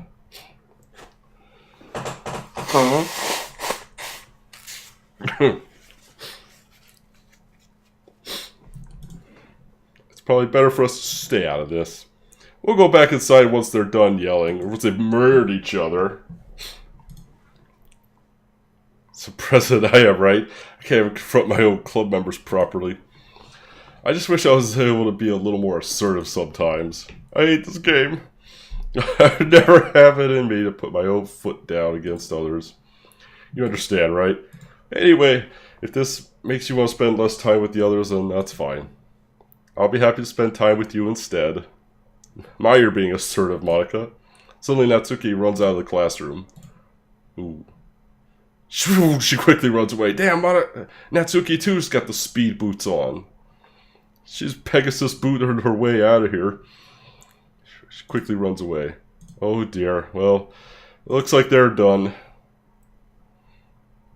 I didn't mean it. I didn't mean it. I didn't mean it. Yuri is rocking back and forth on her desk with palms on her forehead. Yuri? I didn't mean it. I believe you. I have no idea what Yuri might have said to Natsuki. Or did. Voltor, please don't hate me. Please. I'm not like this. There's something wrong with me today. It's fine, Yuri. We know you didn't mean it. Besides, I'm sure Natsuki will forget all about it by tomorrow. Completely. Anyway, the meeting is over, so you can go home now if you want. Yuri looks at me like she wants to say something. She keeps glancing at Monica. You can go first, Monica. I'd like to stay a little bit longer. I'm the president. I should be the last one out. I'll wait for you to be done. I'm vice president, so please let me take that responsibility today. Sounds kind of like you don't want me around for something, Yuri. It's not that. It's not that. I just didn't get much of a chance to discuss my book with Coulthor. It would just be embarrassing with you listening. I guess I don't really have a choice, do I? I'm sorry for causing trouble. But I really appreciate...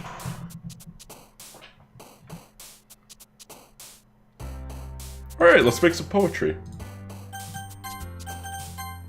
Nothing totally happened. We're just gonna make some poetry now. Is there confusion? It's happiness! Everything's happy. Everything's happy with lollipops and hope. As the lollipop juice goes down of our cheeks. And there's nothing hopeless at all as we giggle with unrestrained flying lust. Fortunately, our embrace of jumpy defeat brings judgment upon the imagination of the games we play, such as Boop Boop, Boop Boop Manga Club, not Doki Doki. I want the happiness back. I want the sweet holiday happiness of determination. I don't want to be disorientated. Oh God!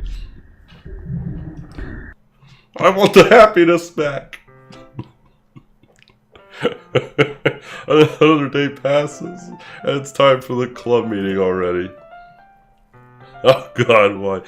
I got a little more comfortable here over the past couple days. Boop Boop is your favorite. Oh, it's my favorite game too. Entering the club room, the usual scene greets me. Everything's usual. Everything's normal. Everybody calm down. Everybody calm down. Everything is usual and normal. and fine. Welcome back. Oh, hi, Yuri. Not sure if it's me or if it's Yuri's expression, but the weight of yesterday's quarrel still hangs in the air a little. Yuri glances over her shoulder, looking around the room. Natsuki is reading manga at a desk. Surprisingly, Monika isn't here yet. Suddenly, Yuri takes my arm and pulls me to the corner of the room. Oh, about yesterday, I really need to apologize. Nothing like that has ever happened before, and something just came over me, I guess. I wasn't acting mentally sound. Please don't think we're usually like this. Not just me, but Natsuki as well. Yuri, I'm happy that you were considerate and apologized. You don't have to worry too much. Even though I'd been around here a couple days, I could tell something was off yesterday. Maybe it was just a little extra sensitive because it was our first time sharing poems. Yeah, it's all that poetry, man. It just sends you to another dimension. Just a bird. These weebs are scary people. Scary weebs.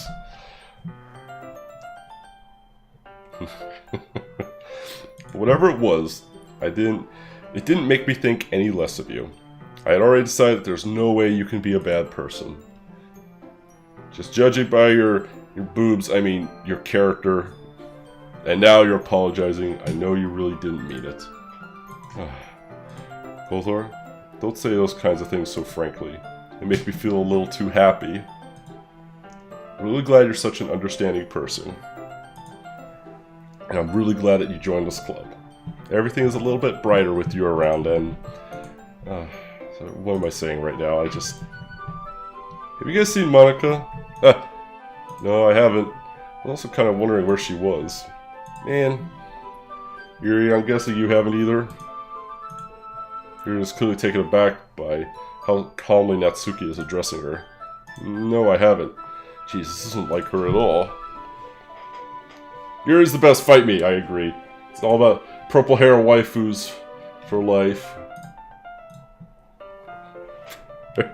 I know it's stupid, but I can't help but worry a little bit. What? Why are you looking at me like that? Natsuki, about yesterday, I just wanted to apologize. I promise I didn't mean any of the things I said. And I'll do my best to stay under control from now on.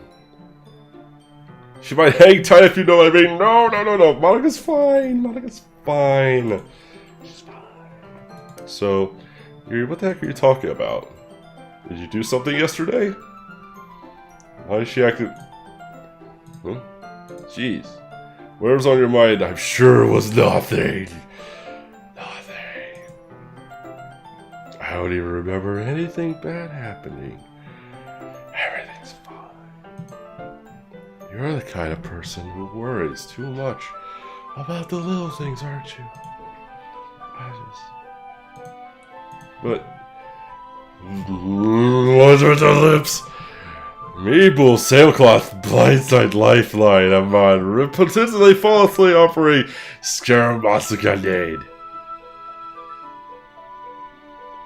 I accept your apology, and if it helps you feel any better about it. Besides, it's kind of nice to hear that I was always afraid you secretly hated me or something like that. No, not at all. I don't hate you. Well, you're kind of weird, but I don't hate you either. Natsuki turns to me. You're still on trial, though. I'm still on trial. Shit, what's up, Bagel? Hey, suddenly the door swings open. Sorry, super sorry. Ah, there you are. I didn't mean to be late. I hope you guys weren't worried or anything. Nah. Well, Natsuki was. I was not. What took you so long anyway? Well, my last period today was study hall, and to be honest, I just kind of lost track of time. Makes no sense, though. You'll have heard the bell ring at least. I must not have heard it since I was practicing piano. I stared at the abyss, my friends, for it stares back. Piano? I was aware you played music as well, Maka. Oh, don't give me more credit than I deserve. I guess I've been practicing for a while, but I'm still not good yet. Still, I must require a lot of dedication. So I'm still impressed. Oh, well, thanks, Yuri. You should play something for us sometime. Maka looks at me. Well, I'm working on writing a song, but it's not quite done yet. Maybe once I get a little bit better, I will. Sounds cool. I look forward to it. So that's so. In that case, I won't let you down, Kothor. Maka smiles sweetly at me. Shoves her boobs at my face. I didn't mean any pressure or anything like that. It's a masterpiece. Don't worry. I was hoping that I could share it with you anyway. I guess that's why I've been practicing so recently. I see. I'm not sure if Maka was referring to the whole club or just me. In that case, best of luck. Thanks. So I didn't miss anything, did I? No, not really. I chose not to bring up anything that the three of us talked about. Besides, Atsuki has already run off into the closet. Kothor? Since your compliments put me in a good mood, I was wondering if you'd like to spend some time together today. Oh, hell yeah. I mean, in the club. Yeah, definitely. I planned on it anyway. Okay. Can we start now? Let's find a place to sit. I'm being a little forceful, aren't I? I'm sorry. My heart just won't stop pounding for some reason. Don't worry about it. If anything, it's nice to see you have so much energy. Yeah. But, I need to try and calm down. I won't be able to focus on reading like this. Take your time. He takes a deep breath. Pulls a copy of the book out of her bag. Actually, I have a request. You mind if I make some tea first? Not at all. Thanks very much. Is there one thing that could take... If there's one thing that can make my reading time here any better, it's a nice cup of tea. Not to mention for yourself as well. Here stands up and makes her way to the closet. I follow and watch her as she retrieves a small water pitcher from the kind with a filter inside. Can you hold this for a second? Sure. She hands me the water pitcher and also fetches an electric kettle. I'm going to plug this in at the teacher's desk and then go get some water. She walks past me and sets the kettle down on the teacher's desk. I simply watch her movements. Also, what the fuck does you look like she's 6'8"? Hey, nice, strong Amazonian woman. Good for barbarian. I like a woman who could fight back. Wait, that sounded wrong. I like a woman who could defend her. I'm just gonna stop. To my surprise, the way she really contrasts her speaking mannerisms. Especially because of her long legs, Yuri appears elegant and methodical. Okay, may I have the water pitcher? Thanks, I'll be right back. Might as well walk with you. That's okay. You stay here. It won't take long. Pitcher in hand, Yuri hurries out of the classroom. Ah. Did Yuri leave you again? Oh, it's not like that this time. She's just filling up the water pitcher to make tea. Oh, okay. Sorry for misunderstanding. Gosh, she's like a hawk. She's like that. She's like one of those helicopter parents that just always watching what their children are doing. I swore to myself, and I still swear to myself, that as my kid gets older, I will not be a helicopter parent. And I just heard this term recently as well. I will not be a helicopter parent, and I will not be a lawnmower parent, trying to mow down every obstacle in my kid's path along their journey through life. You gotta let them stumble a bit, let them learn. It's the way to do it. 10 minutes pass. You already said it wouldn't take long. Something holding her up? I'm bored just waiting here, so I decided to go look for her. Uh-oh. The music's still happening, so I guess let's save.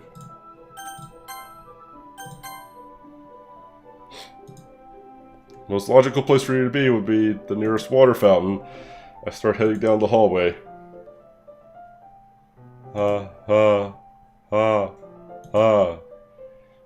What's that noise? Oh no. It's coming from around the corner. It sounds like breathing. A sharp inhale, like someone is sucking air through their teeth. Are they in pain? I reach the corner and peer around. Everybody! Eye shields! Earmuffs! Eye shields, earmuffs! Yuri? Ah! Yeah. Sharpen! Oh god. I'm bored. See? Everything's fine. Everything's fine. I'm back. Thanks for waiting patiently. Do you like oolong tea? Yeah. Everything is fine. Very well. Here sets the temperature of the kettle to 200 degrees. Now it's time to get the teapot. She's a cut above the rest. Now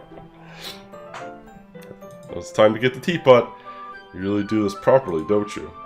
Of course. I shouldn't do any less when I'm making tea for others. She's thoughtful and crafty. Yeah, she's good with a blade.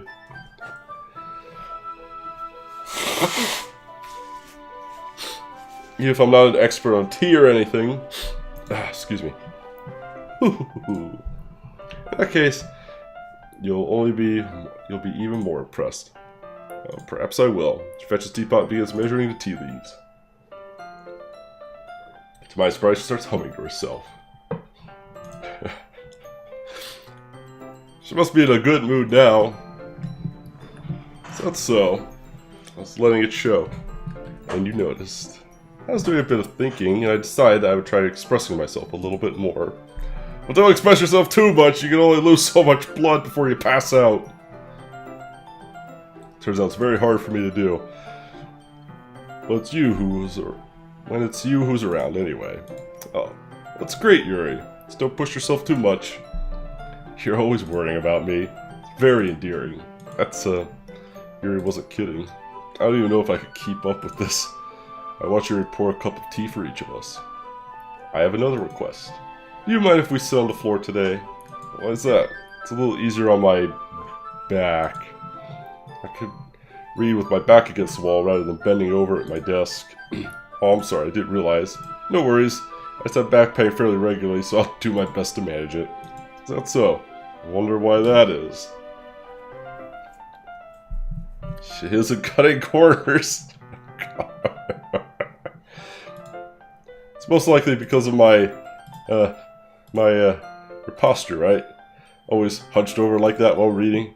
Yeah, I have terrible reading posture. That's why we should sit on the floor. Fair enough. Go ahead and get the book. I have some chocolates as well. There's a small chocolate baggie. Ooh, what a little chocolate baggie. She fed the raccoon. Oh, that damn crazy raccoon. And I sit against the wall, teacups on our sides. As if in sync, we assume the same reading position as last time, each holding half a book. I'm trying to save occasionally because this game has crashed on me before. Our bodies are even closer to each other. I can't see too well. She slides closer till her shoulders are touching. How am I supposed to focus on reading like this? Yuri's always kind of cute, but when she's being less apprehensive, it's almost more than I can handle. Your teacup. Yuri hands me my teacup, holding it with my hand that's not holding the book. I end up in the position that makes it even harder to focus, because now I need to worry about making sure I don't accidentally touch her chest. Meanwhile, Yuri hasn't noticed a single thing. She wears her intense reading expression. I can only presume the world around her has faded away. Let's get that bread, fam. Raccoon is going to serve us up some toast. I'll use my willpower, all my willpower to focus on reading. After a few minutes, I finally managed to relax a little. I put the teacup between my legs and fumbled with the chocolate wrapper. Oh, sorry. I briefly let go of the book to finish opening the wrapper. You can have as much as you want. That's okay. I won't take any. You sure? Well, if I touch it, then it might get smudged on the pages. Oh, yeah, you're right. Didn't even think about that. My bad. No need to apologize. I'll hold the book, okay? You sure? Of course. Yuri opens the book with both hands. She holds it so I don't have any hard of a time reading from it. But as a result, my left arm is practically resting on top of my leg. Well, in that case, Yuri's already totally focused on reading again. I take a chocolate hand and pop it into my mouth. Then I take another chocolate. I hold it up to Yuri. She doesn't even look away from the book. She simply parts her lips as if the situation was completely natural. That means I can't stop here. I apprehensively place the chocolate in her mouth. Just like that, Yuri closes her lips over it. Yuri's expression suddenly breaks. Did I just... She looks at me like she needs to confirm what just happened. Coulthor? Sorry. I guess I should have done that. I hate when the music stops. It's bad things happen when music stops. I can't... Coulthor? Suddenly Yuri forcibly grabs my arm and jerks me to my feet. My teacup gets knocked over. She's gonna be fat now. Oh, hold on. Oh. My heart. My heart won't stop pounding. I can't calm down. I can't focus on anything anymore. Why did the lights go off? Can you feel it?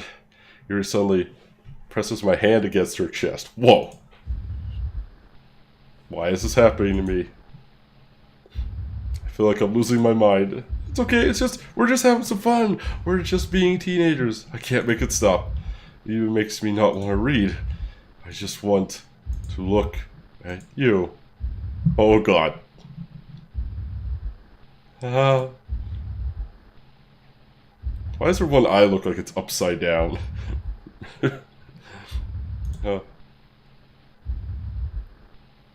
you're got it.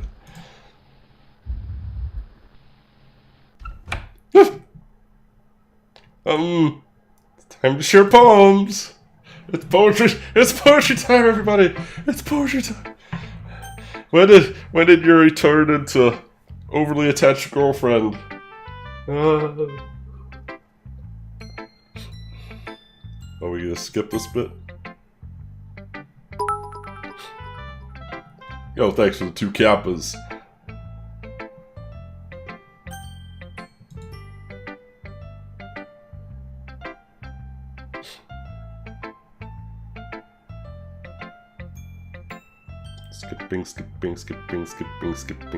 Skipping. Why does it take you so long to skip?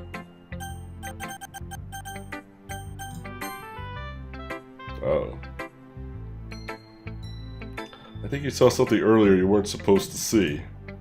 I didn't want to have to tell you this, but I don't think I have a choice. It's getting kind of dangerous for you to spend so much time with Yuri. I don't know why, but she seems pretty easily excitable when she's around you. Which shouldn't be a problem in itself, but when Yuri gets too excited, she finds a place to hide and starts cutting herself with a pocket knife. Isn't that kind of messed up? She even brings a different one to school every day, like she has a collection or something. Oh shit. Cut out of your life, she looks like she'll cut herself out. I mean, it's definitely not because she's depressed or anything like that. I think she just gets some kind of high from it. It might even be like a sexual thing. But the point is, you've kind of been enabling her. I'm not saying it's your fault though, but I guess that's why I had to explain it all to you. So I think if you keep your distance, that would probably be best for her. While you're at it, don't be shy to spend a little more time with me. To put it lightly, I at least have it together in the head, and I know how to treat my club members. Oh, do you now? Gosh. But anyway, you want to read my poem now? I like the way this one turned out, so I hope you do too. Save me. The colors they won't. Bright, beautiful colors. Missing some vowels. Flashing, exploding, piercing, red, green, blue. Endless cacophony of meaningless noise. A noise that won't stop. Violent grating of squeaky screeching, sine, cosine, tangent, like playing a knife on a breathing rib cage. Delete her. Hey, Auntie, kill any more teenagers while I was gone? I think she wants me to kill Yuri.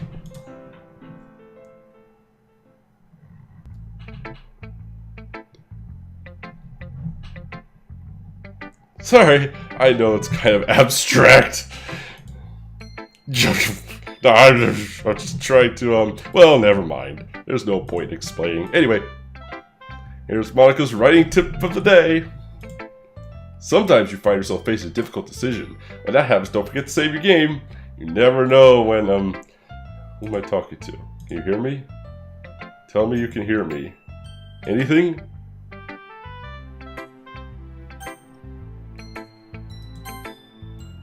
That's my advice for today. Thanks for listening. Kind of glitch out every now and then. Nah, it's just, it's fine. It's fine.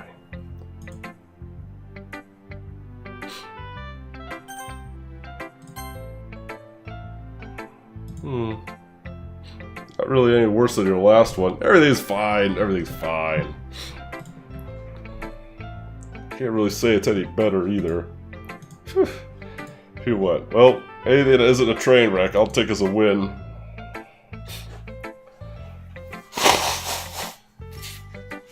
God.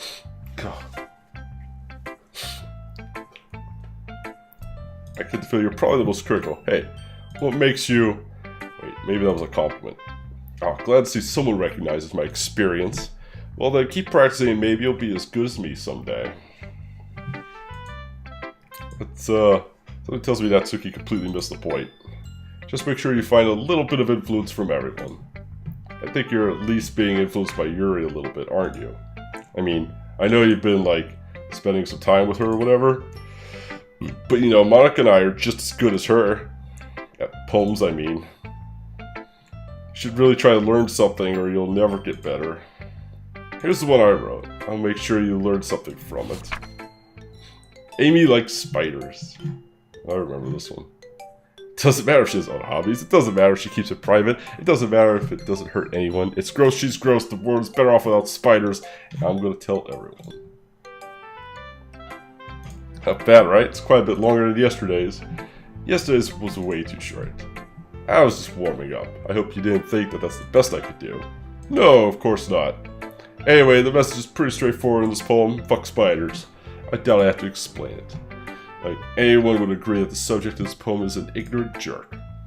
Anyone who has some kind of weird hobby or guilty pleasure, something that you're afraid if people find out they'll make fun of you or think less of you, it just makes people stupid. Who cares what someone likes, as long as they're not hurting anyone and it makes them happy? I think people really need to learn to respect others for liking weird things. Who even likes Amy anyway? Such as two of the girls in this very club whom I respectfully won't name. Kind of ironic that even in my one place of comfort, I can't even have people respect me. Geez, now you're making me complain too much. Well, I do. For what it's worth, I respect you. Well, I guess thanks. It's kind of obvious that you respect Yuri more, so... Whatever, we're done sharing, so I can leave now.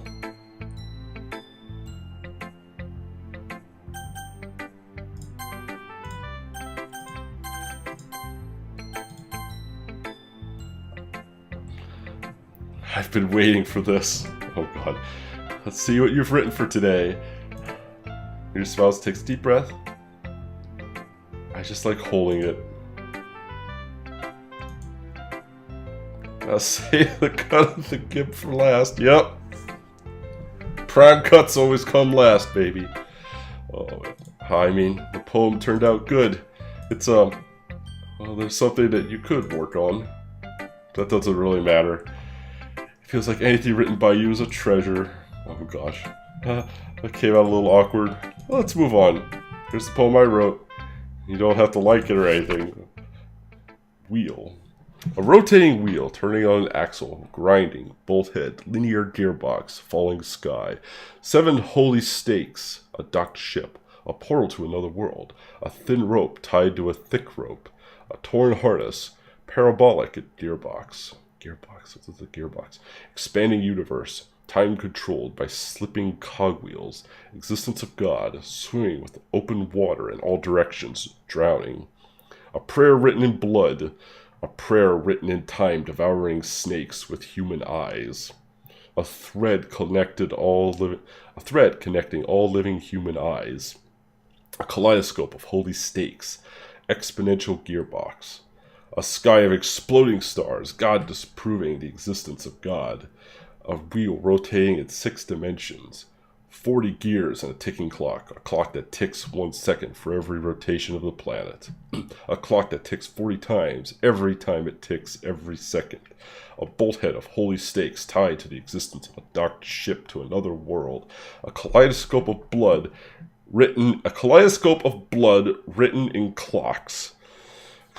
A time-devouring prayer connecting a sky of 40 gears and open human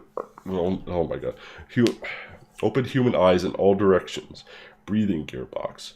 breathing bolthead, breathing ship, breathing portal, breathing snakes, breathing god, breathing blood, breathing holy stakes, breathing human eyes, breathing time, breathing prayer, breathing sky, breathing wheel.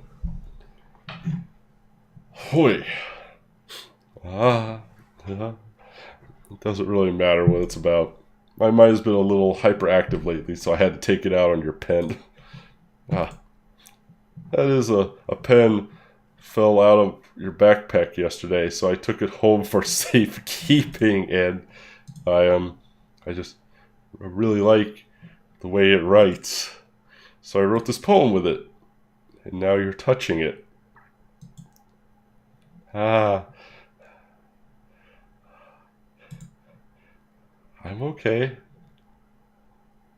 Serious Rick and Morty shit right here. What did I just... Can we pretend this conversation never happened? Yes, we could do that. You can keep the poem, though. You've unlocked a special poem. Would you like to read that special poem? Yes, I would like to read that special poem. A dream. I was wandering in an abandoned warehouse at night. I was lost, looking for an exit. I just wanted to go home. I came upon a huge empty room at ceiling and walls beyond the deep blackness. My steps were quick in order to hurry to the other side, or to a wall, anything. Suddenly, the ground was no longer beneath my feet. I stepped into a hole of indeterminate width. I fell for a good 5 seconds before crashing into warm water.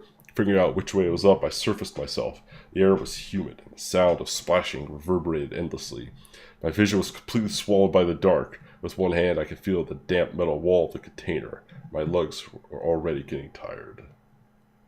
You don't want that pen back? No, that's okay. You can keep the pen. Keep the pen. Okay, everyone. We're all done reading each other's poems, right? We have something we need to go over today, so if everyone could come sit at the front of the room. Is this about the festival? Well, sort of. Do we really have to do something for the festival? It's not like we could put together anything good in just a few days. We'll just end up embarrassing ourselves instead of getting any new members. That's a concern of mine as well. I don't really do well with last-minute preparations. Don't worry so much. We're going to keep it simple, okay? Look, I know everyone's been a little more lively ever since Coulthor joined. And we've all started with some club activities. Like, you throw one guy into the mix of girls, and just hormones and estrogen just starts flying everywhere. You can scrape it off the walls. I can't help myself. These things just happen. My apologies. But this isn't the time for us to become complacent. We still only have 4 members. The festival's our only real chance to find more, you know. What's so great about getting new members anyway? We already have enough to be considered an official club. More members will just mean everything gets noisier and more difficult to manage. Sure, if throw one guy in the mix, people start hanging themselves and cutting themselves. Just saying. I know, right? It's chaos. It's pure chaos. That's what happens when you put a barbarian in the mix. Is the body count just goes up. I swear to God, Yuri looks like she's 6'8". 6'8", Natsuki looks like she's 3'2". She does look tiny. Natsuki, I don't think you're looking at it the right way at all. Don't you want to share your passion with as many people as you can? To inspire them to find the same feelings that brought you here in the first place. The Literature Club should be a place where people could express themselves like they can't do anywhere else. It should be a place so intimate that you never want to leave. I know you feel that way too. I know we all do. So that's why we should work hard and put something together for the festival, even if it's something small. Right, Coulthor? Oh, come on. You can't take advantage of Coulthor to agree with you just because he doesn't know how to say no to anything. Look, Monica. What's something to say right here? Do you really think any of us here joined the club with other people in mind? Yuri never even talked until Coulthor joined. As for me, I just like it better here than I do at home. And Coulthor isn't even passionate about literature in the first place. Hey now, I got passion pouring through my pores. And that's everyone. Sorry. But you're really the only one who's interested in finding new members. The rest of us are fine like this. I know you're president and all, you really should consider our opinions for once. Monika's clearly taken aback by Natsuki's words. That's not true at all. I'm sure Yuri and Coulter want to get more members too. Right? I don't know about Yuri, but I'm kind of indifferent. If I show as much enthusiasm as Monica wanted, then I would probably be lying. Still, if it's up to me to rescue the situation, because you know me, every situation or problem that arises, I know everything. I know the perfect answer. I know how to handle every situation. I know exactly what this club needs. It's just like I know what each individual person needs. I know how to cure depression, after all. I know all these things, because I'm a genius. No. Natsuki's right, isn't she? This club is nothing more than a place for a few people to hang out. Why did I think that everyone here saw it the same way as I did? But it doesn't mean we're against getting new members or anything. Although, why do you even join this club? Because it's filled with 3 cute girls. What were you hoping to get out of it? Well, it's not really something I could be honest about, is it? I know a thing or two because I've seen a thing or two. In fact, if I remember, you weren't even given a choice not to join. Monica sits down and stares at her desk. What's the point of all this anyway? No, Monica! No. What if starting this club was a mistake? Now you've done it, Natsuki. What? Me? I just spoke my mind. Is it a crime to be honest? It's not about being honest. It's about word choice. Besides, you have no right to speak for everyone else in this club like that. You don't understand at all. I just want a place that feels nice to hang out with a few friends. Is there a problem with the club being that for me? There aren't many other places like that for me. And now Monica wants to take it away from me. She's not taking anything away. No, Coulter, it's not the same. It won't be the same with the direction she wants to take it. If I wanted that, then I could have just joined any other stupid club. But this one... Hang out? Oh no! Oh no. Bad choice of words. Bad choice of words. There's no Sayori in this game. But this one... You cut it out right now, Phoenix. I mean, at least for a little bit of time, things were nice. Starts packing up things. I'm going home. I feel like I don't belong here right now. Natsuki ignores Yuri and walks right out of the classroom. This is bad. I don't know what to do. Well, we could shag. I mean, do you have an opinion on the festival? I don't know. I'm kind of indifferent, I guess. Who cares about the obnoxious brat? I mean, I like how nice and quiet the club is right now. I'm just happy with you here. Yo, Maki makes. But still, I always jump to conclusions. I'm the vice president. It's not right for me to ignore my responsibilities like that. Nobody would cry if she killed herself. Yeah. I should do my best to consider everyone's perspective and make the decision that's right for the club. But what about you, Coulter? What do you want to get out of this club? Oh, man, a good holiday. Also, Happy New Year's too. Oh, thank you so much, Maki. I did have a good holiday. Got a little bit of a Christmas cold as a going away present, but it'll be gone soon. It's not hitting me too bad. I also have to hang out and cut it out. What do you want to get out of this club? He repeats the same question as Monica. I decided giving an indirect answer is better than nothing. I think the most important thing is for everyone to get along, and for the club to provide something that you can't get anywhere else. Oh god, there's that sneeze again. Ugh. Come on out, sneeze. Come on out. Ugh. Ugh. Ugh. I see a redness come out of her eye. No. It's just refraction of light. Oh, she just needs a little of that Visine, you know. It gets the red out. I don't think it's about how many members, but about the quality of each member. Yo, Makibazi! Give me the... Is gifting a tier 1 sub to my community. Oh, thank you so much, Makibazi. Giving it to Crombot. Crombot gave it to the bot. I love it. I have to Make him use that. And Pistol McAwesome! Almost 2 years, 19 months in a row, Pistol McAwesome, you are now the mightiest barbarian. Thank you so much, Rocky Mazi, for giving me the gift of barbarism, and thank you so much, Pistol McAwesome, for your continued support. The bot got it. Bot stealing the sub, yep.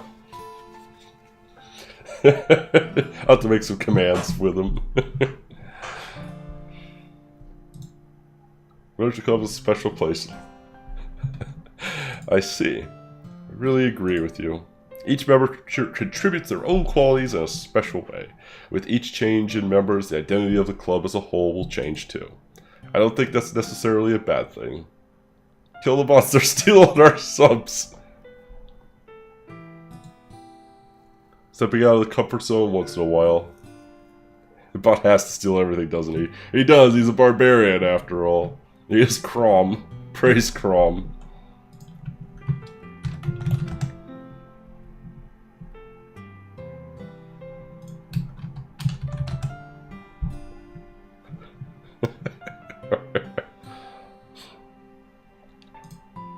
So if you would like to help Monica with the festival, then I'm on your side as well. What? She's still crying blood. I mean, she's still got... She's got the conjunctivitis. Alright. Maybe we'll talk to Natsuki tomorrow. Yuri nods. Hey Yuri. I know things were a little awkward yesterday, but I feel like you deserve to know that I still think you're a wonderful vice president. Also, a wonderful friend. Monica. I want to do everything I can to make this the best club ever. She's got the Ebola. Okay, me too. Yeah. Let's all go home for today. We'll talk about the festival tomorrow. Okay. I look forward to it. Shall we go, Coulthor? Please don't take this the wrong way, but I'm going to chat a little bit with Coulthor before we leave, just to see what he thinks about his time here and all that. It's important to me as president. Oh, Yuri looks a little troubled, but she doesn't protest. Okay, I trust your judgment, Monica. In that case, I'll see the two of you tomorrow. See you tomorrow. Monica waves as Yuri exits the classroom. Uh-oh. Whew. Things have been a little hectic lately, haven't they? Although I just want to make sure you're enjoying your time at this club. I'd really hate to see you unhappy. She's secretly a horny toad. I kind of feel like I'm responsible for that as president. And I really do care about you, you know. I don't like seeing other girls give you a hard time. With how mean Natsuki is and everything. And Yuri being a little bit, you know. Sometimes it feels like you and I are the only real people here. You know what I mean? But it's weird, because in all the time you've been here, we've hardly gotten to spend any time together. I mean, I guess it's technically only been a couple days. Sorry, I didn't mean to say something weird. Is it snowing in here, or is it just me? There are some things I've been hoping to talk with you with. Things I know only you can understand. So that's why... Wait, not yet, no! Yay, poetry! Poetry. They have dimmer switches. Oh boy, well. More yay, poetry. We're gonna... It's okay. We're gonna hear the heartbeat of our... I want my papa. I want to hear the heartbeat of my papa. Everything's gone so vivacious and bouncy. I could just giggle my way with electricity. Fill that electricity filled with strawberries and shopping. I just want the fireworks to go off and it to be amazing with bubbles and adventure and chocolate and I just want the happiness back. I want things to be fluffy and flying and family and awesome. I just want to eat a sweet old marshmallow and not feel the hurt.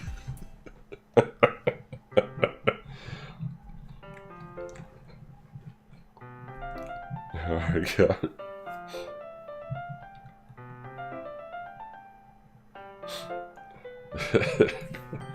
Oh. Hi, Coulthard. I've been waiting for you. Gosh. Are you ready to continue reading? I brought my best tea today. Uh-oh. Monica, I told you not to.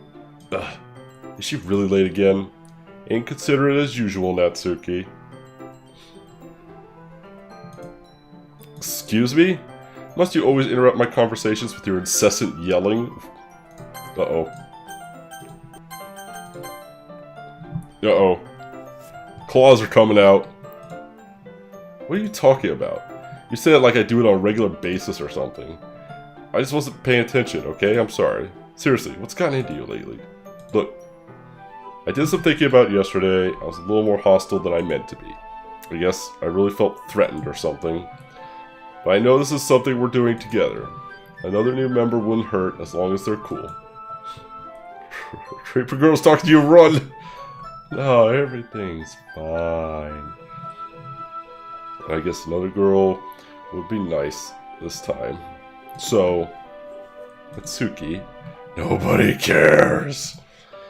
Why don't you go look for some coins under the vending machine or something?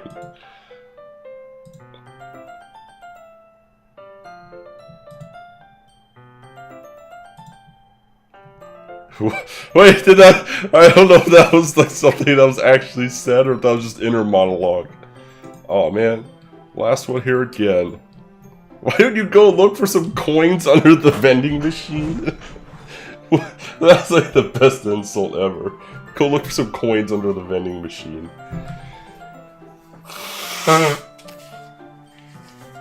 Yeah, we played quite a lot of good games. And with still so many more to play, and the list keeps growing. You're practicing piano again? Yeah, you must have a lot of determination. Starting this club and trying to make some time for piano? Well, maybe not determination, but I guess passion. It motivates me to work hard for the festival too. The claws came out and disemboweled her, yeah. Anyway, Coulthard, what do you want to do today? I was thinking we already have plans today. Oh, we do? Ah, so that's so, Yuri. That is correct. Coulthard is already engaged in a novel that we're reading together. She's off with Brazen now. Aren't you glad I've already gotten him into literature, Monica? I suppose. I was just... Actually, it doesn't matter. It really doesn't. You guys do whatever you want. Yes! Stay determined. Stay determined. Thank you for understanding, Monica. Did someone gift this game to me, though? This game is free. Yeah, this game is free on Steam. So, technically you can't gift free games. I was just convinced that this game was definitely worth a playthrough. Monica doesn't like Undertale. Actually, I have a request. Do you mind if I make some tea first? Wait, skip this bit. Whoa, whoa, whoa, whoa!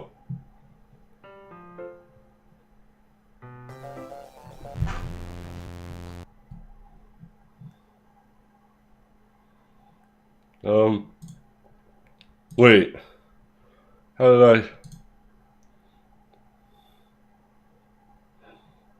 Sorry, I just had a really weird deja vu.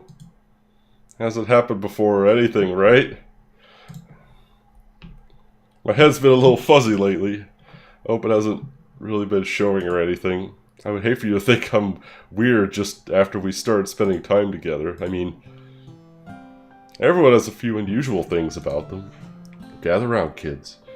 But expressing those things so soon after meeting someone is usually seen as inappropriate or unlikable. At least, that's what I've discovered.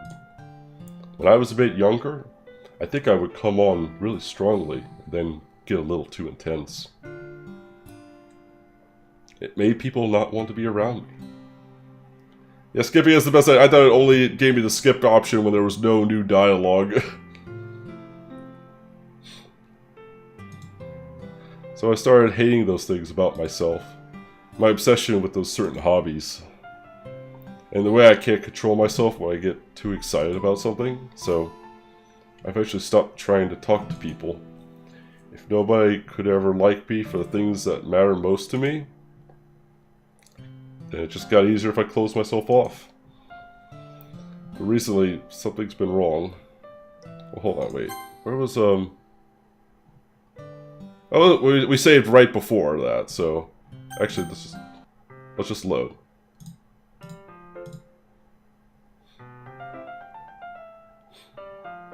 A lot of determination.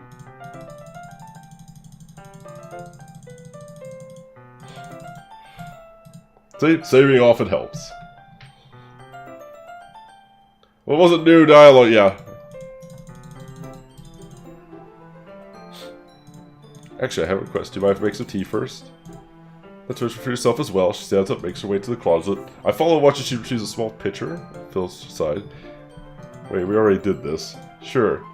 She has her what? This is what we did yesterday.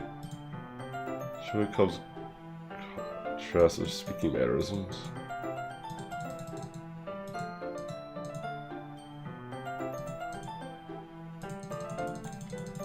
Wait.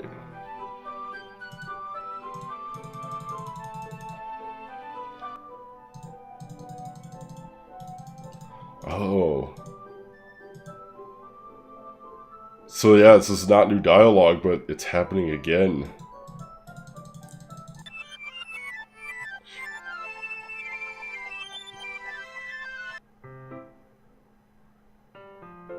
Oh.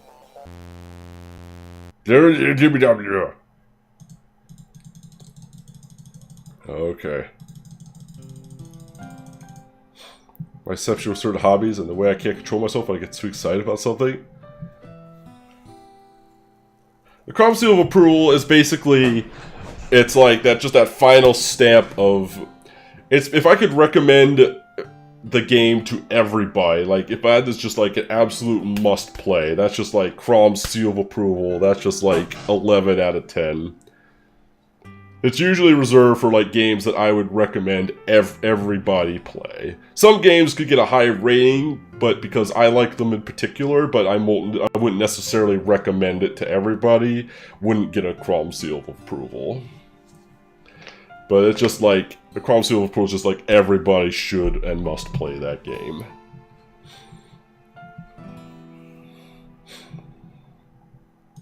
So, I eventually stopped trying to talk to people, and nobody could ever like me for things that matter most. Like Deadly Prim, right?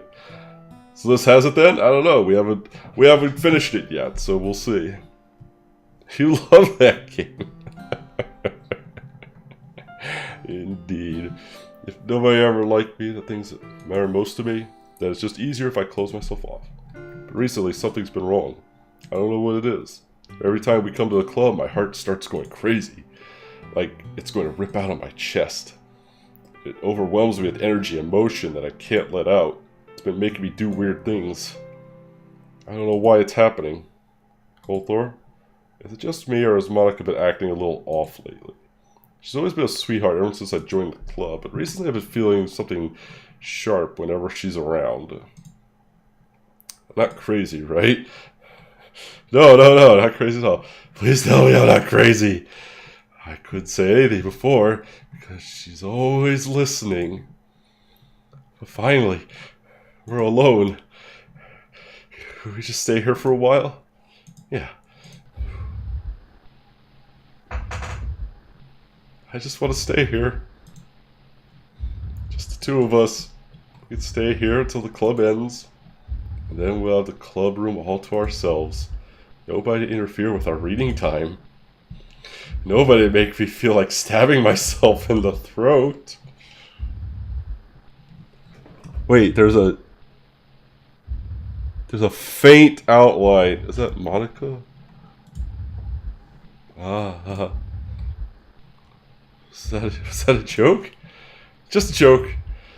I do like knives, though. It sounds strange, but you understand if you've never seen how beautiful they can be. I have an idea. Why don't you come to my house sometime? I could show you my collection. I've gotten them all, various artisans. I make sure to give them all a fair share of use. I don't want them to get lonely or anything. Nobody deserves to be lonely. Nobody. And that's why I'm so happy you joined the literature club, Colthorpe. Now we don't need to be lonely anymore, because we have each other every day. That's all we need. You know what? Let's quit the literature club. There's no need for us to be around Monica's slimy tongue anymore. Not to mention that other pathetic child. We can walk home together every day after school and read together and eat together and sleep together. Doesn't that sound perfect? It's everything we could ever want. Isn't that why we joined the club? Is that why you joined the club in the first place? It's almost like it was fate. Go away, Monica. Fate that would meet each other. And now we get the happy ending that I patiently waited for years for. Will you do that with me? Will you...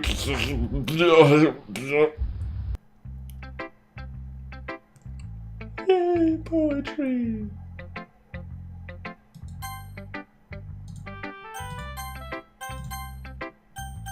We'll talk to Natsuki for a little bit.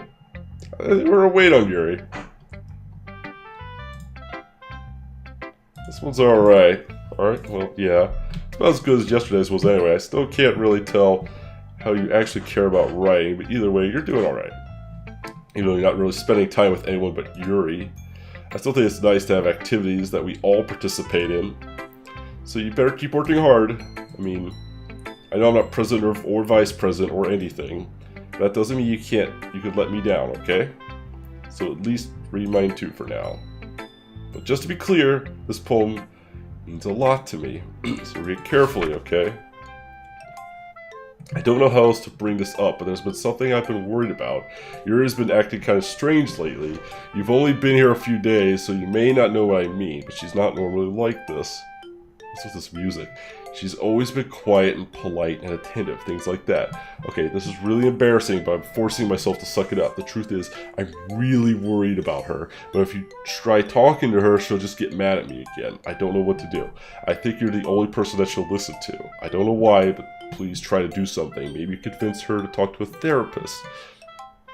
I've always wanted to try being better friends with Yuri, and it really hurts me to see this happening. I know I'm going to hate myself later for admitting that, but right now I don't care. I just feel so helpless. So please see if you can do something to help. I don't want anything bad to happen to her. I'll make you cupcakes if I have to. Yes, cupcakes. So just please try to do something. As for Monica, I don't know why, but she's been really dismissive about this. It's like she just wants us to ignore it. So I'm mad at her right now, and that's why I'm coming to you about this. Don't let her know I wrote this.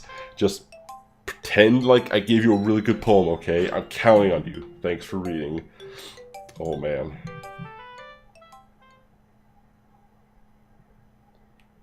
I've changed my mind. Ignore everything you just read. There's no point in trying to do anything. It's Yuri's own fault that she's so unlikable. Can you hear me, Colthor? If you would just spend more time with Monica, all these problems would go away. Yuri and I are too messed up for someone as wonderful as you. Just think of Monica from now on. Just Monica. Just Monica. Just Monica. Just Monica. Just Monica.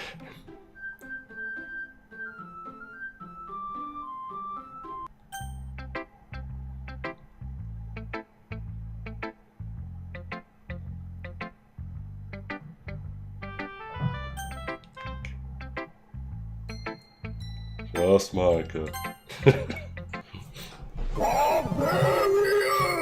Just Monica.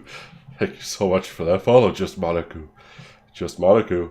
Just Monica Barbarian, Just Monica. Just Monica. Thank you, Just Monica. Just Monica. Don't say I didn't warn you, Just Monica. Yeah. This is why Suki is my number 2. Until after that. Let's go talk to Yuri now. Let's go talk to Yuri now. Hi, Yuri. Finally. Yuri holds my poem to her face and takes a deep breath. I love it. I love everything about it. Although I want to take this home. Will you let me keep it? Please? Sure, I don't care. You're too nice to me. I've never met anyone as nice as you. I could die. No, not really, but I just don't know how to describe it. It's okay to be feeling this way, right? It's okay. It's just Monica. It's not bad, right? She holds my poem to her chest. I'm going to take this home with me and keep it in my room. And hope that it makes you feel good when you think about me having it. I'll take good care of it. I'll even touch myself while reading it over and over. I'll give myself paper cuts so your skin oil enters my bloodstream. You can have my poem too. Besides, after you read it, I know you're really gonna want to keep it. Here, take it. I can't wait any longer. Hurry, read it.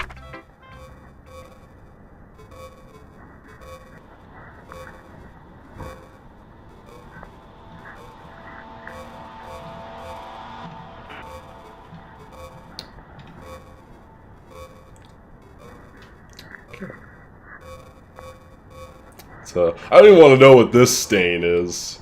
I don't even. We'll say that's spit. That's definitely that's.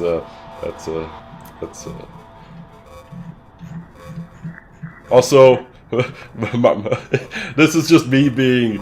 This is me being picky, but maybe don't have the stain stationary, but the text scroll. Although maybe that's just part of it. Crazy thing is, this is legible.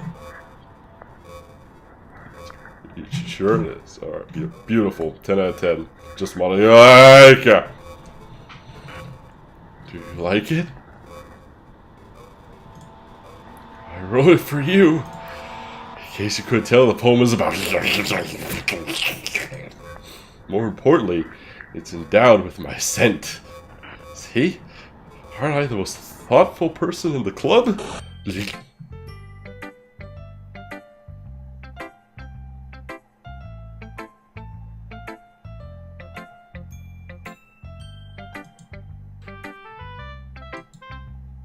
I think I'm going to vomit.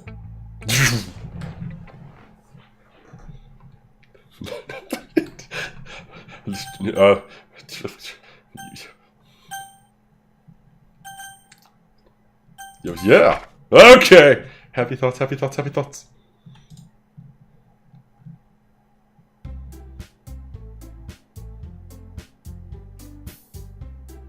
Okay.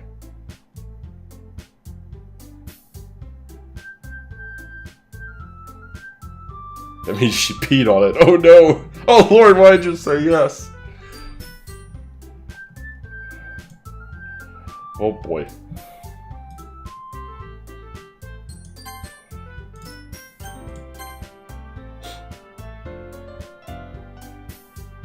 Looks like you're enjoying this game. Just Monica. Just Monica. Well, yes, I am just Monica-ing this game. Just Monica. Just Monica. Just Monica. Just Monica. Hello, Monica. Just Monica. Just Monica. Just Monica. Just Monica. Just Monica. Just Monica. Just Monica. Just Monica. Just Monica. Monica. Just Monica. Just Monica. Just Monica.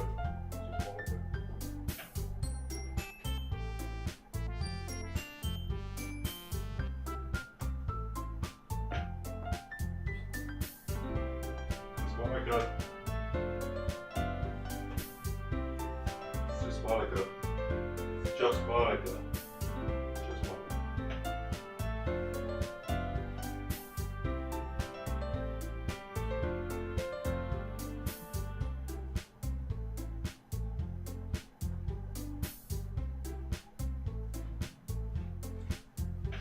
Just Monica. It's just Monica. Just Monica.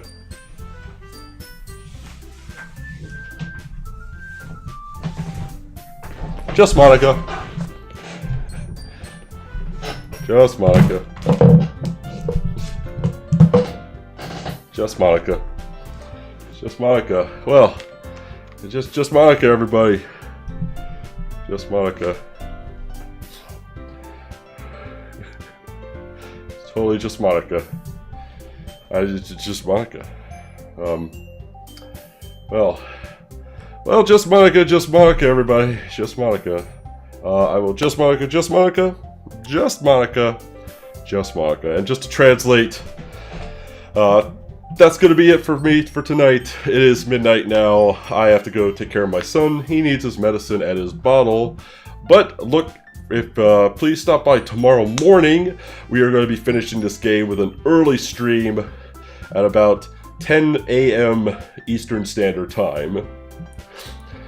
So, if you want to stop by in the morning, we will be finishing this game, I think. Or maybe we'll be finishing it at night. Actually, you know what? Completely nix that. I completely forgot I had something else to do. But we're going to try to finish this tomorrow night. Completely forget everything I just said. Tomorrow night, we're going to try to finish this game. So, make sure to stop by then. But yeah, I think we should be able to finish this in one more session. I think we're getting there. So, thank you all so much for hanging out tonight. You all have been legends. Keep being the mightiest barbarians you can be. And let's see if we can find somebody to raid. Somebody we can tell them to just Monica. Hope you're feeling better regarding the cold. Not the Monica. Thank you so much. I am feeling pretty good right now. Let's see who's online. We're gonna tell someone. Somebody needs to know that it's just Monica. Oh, perfect. Swoogie.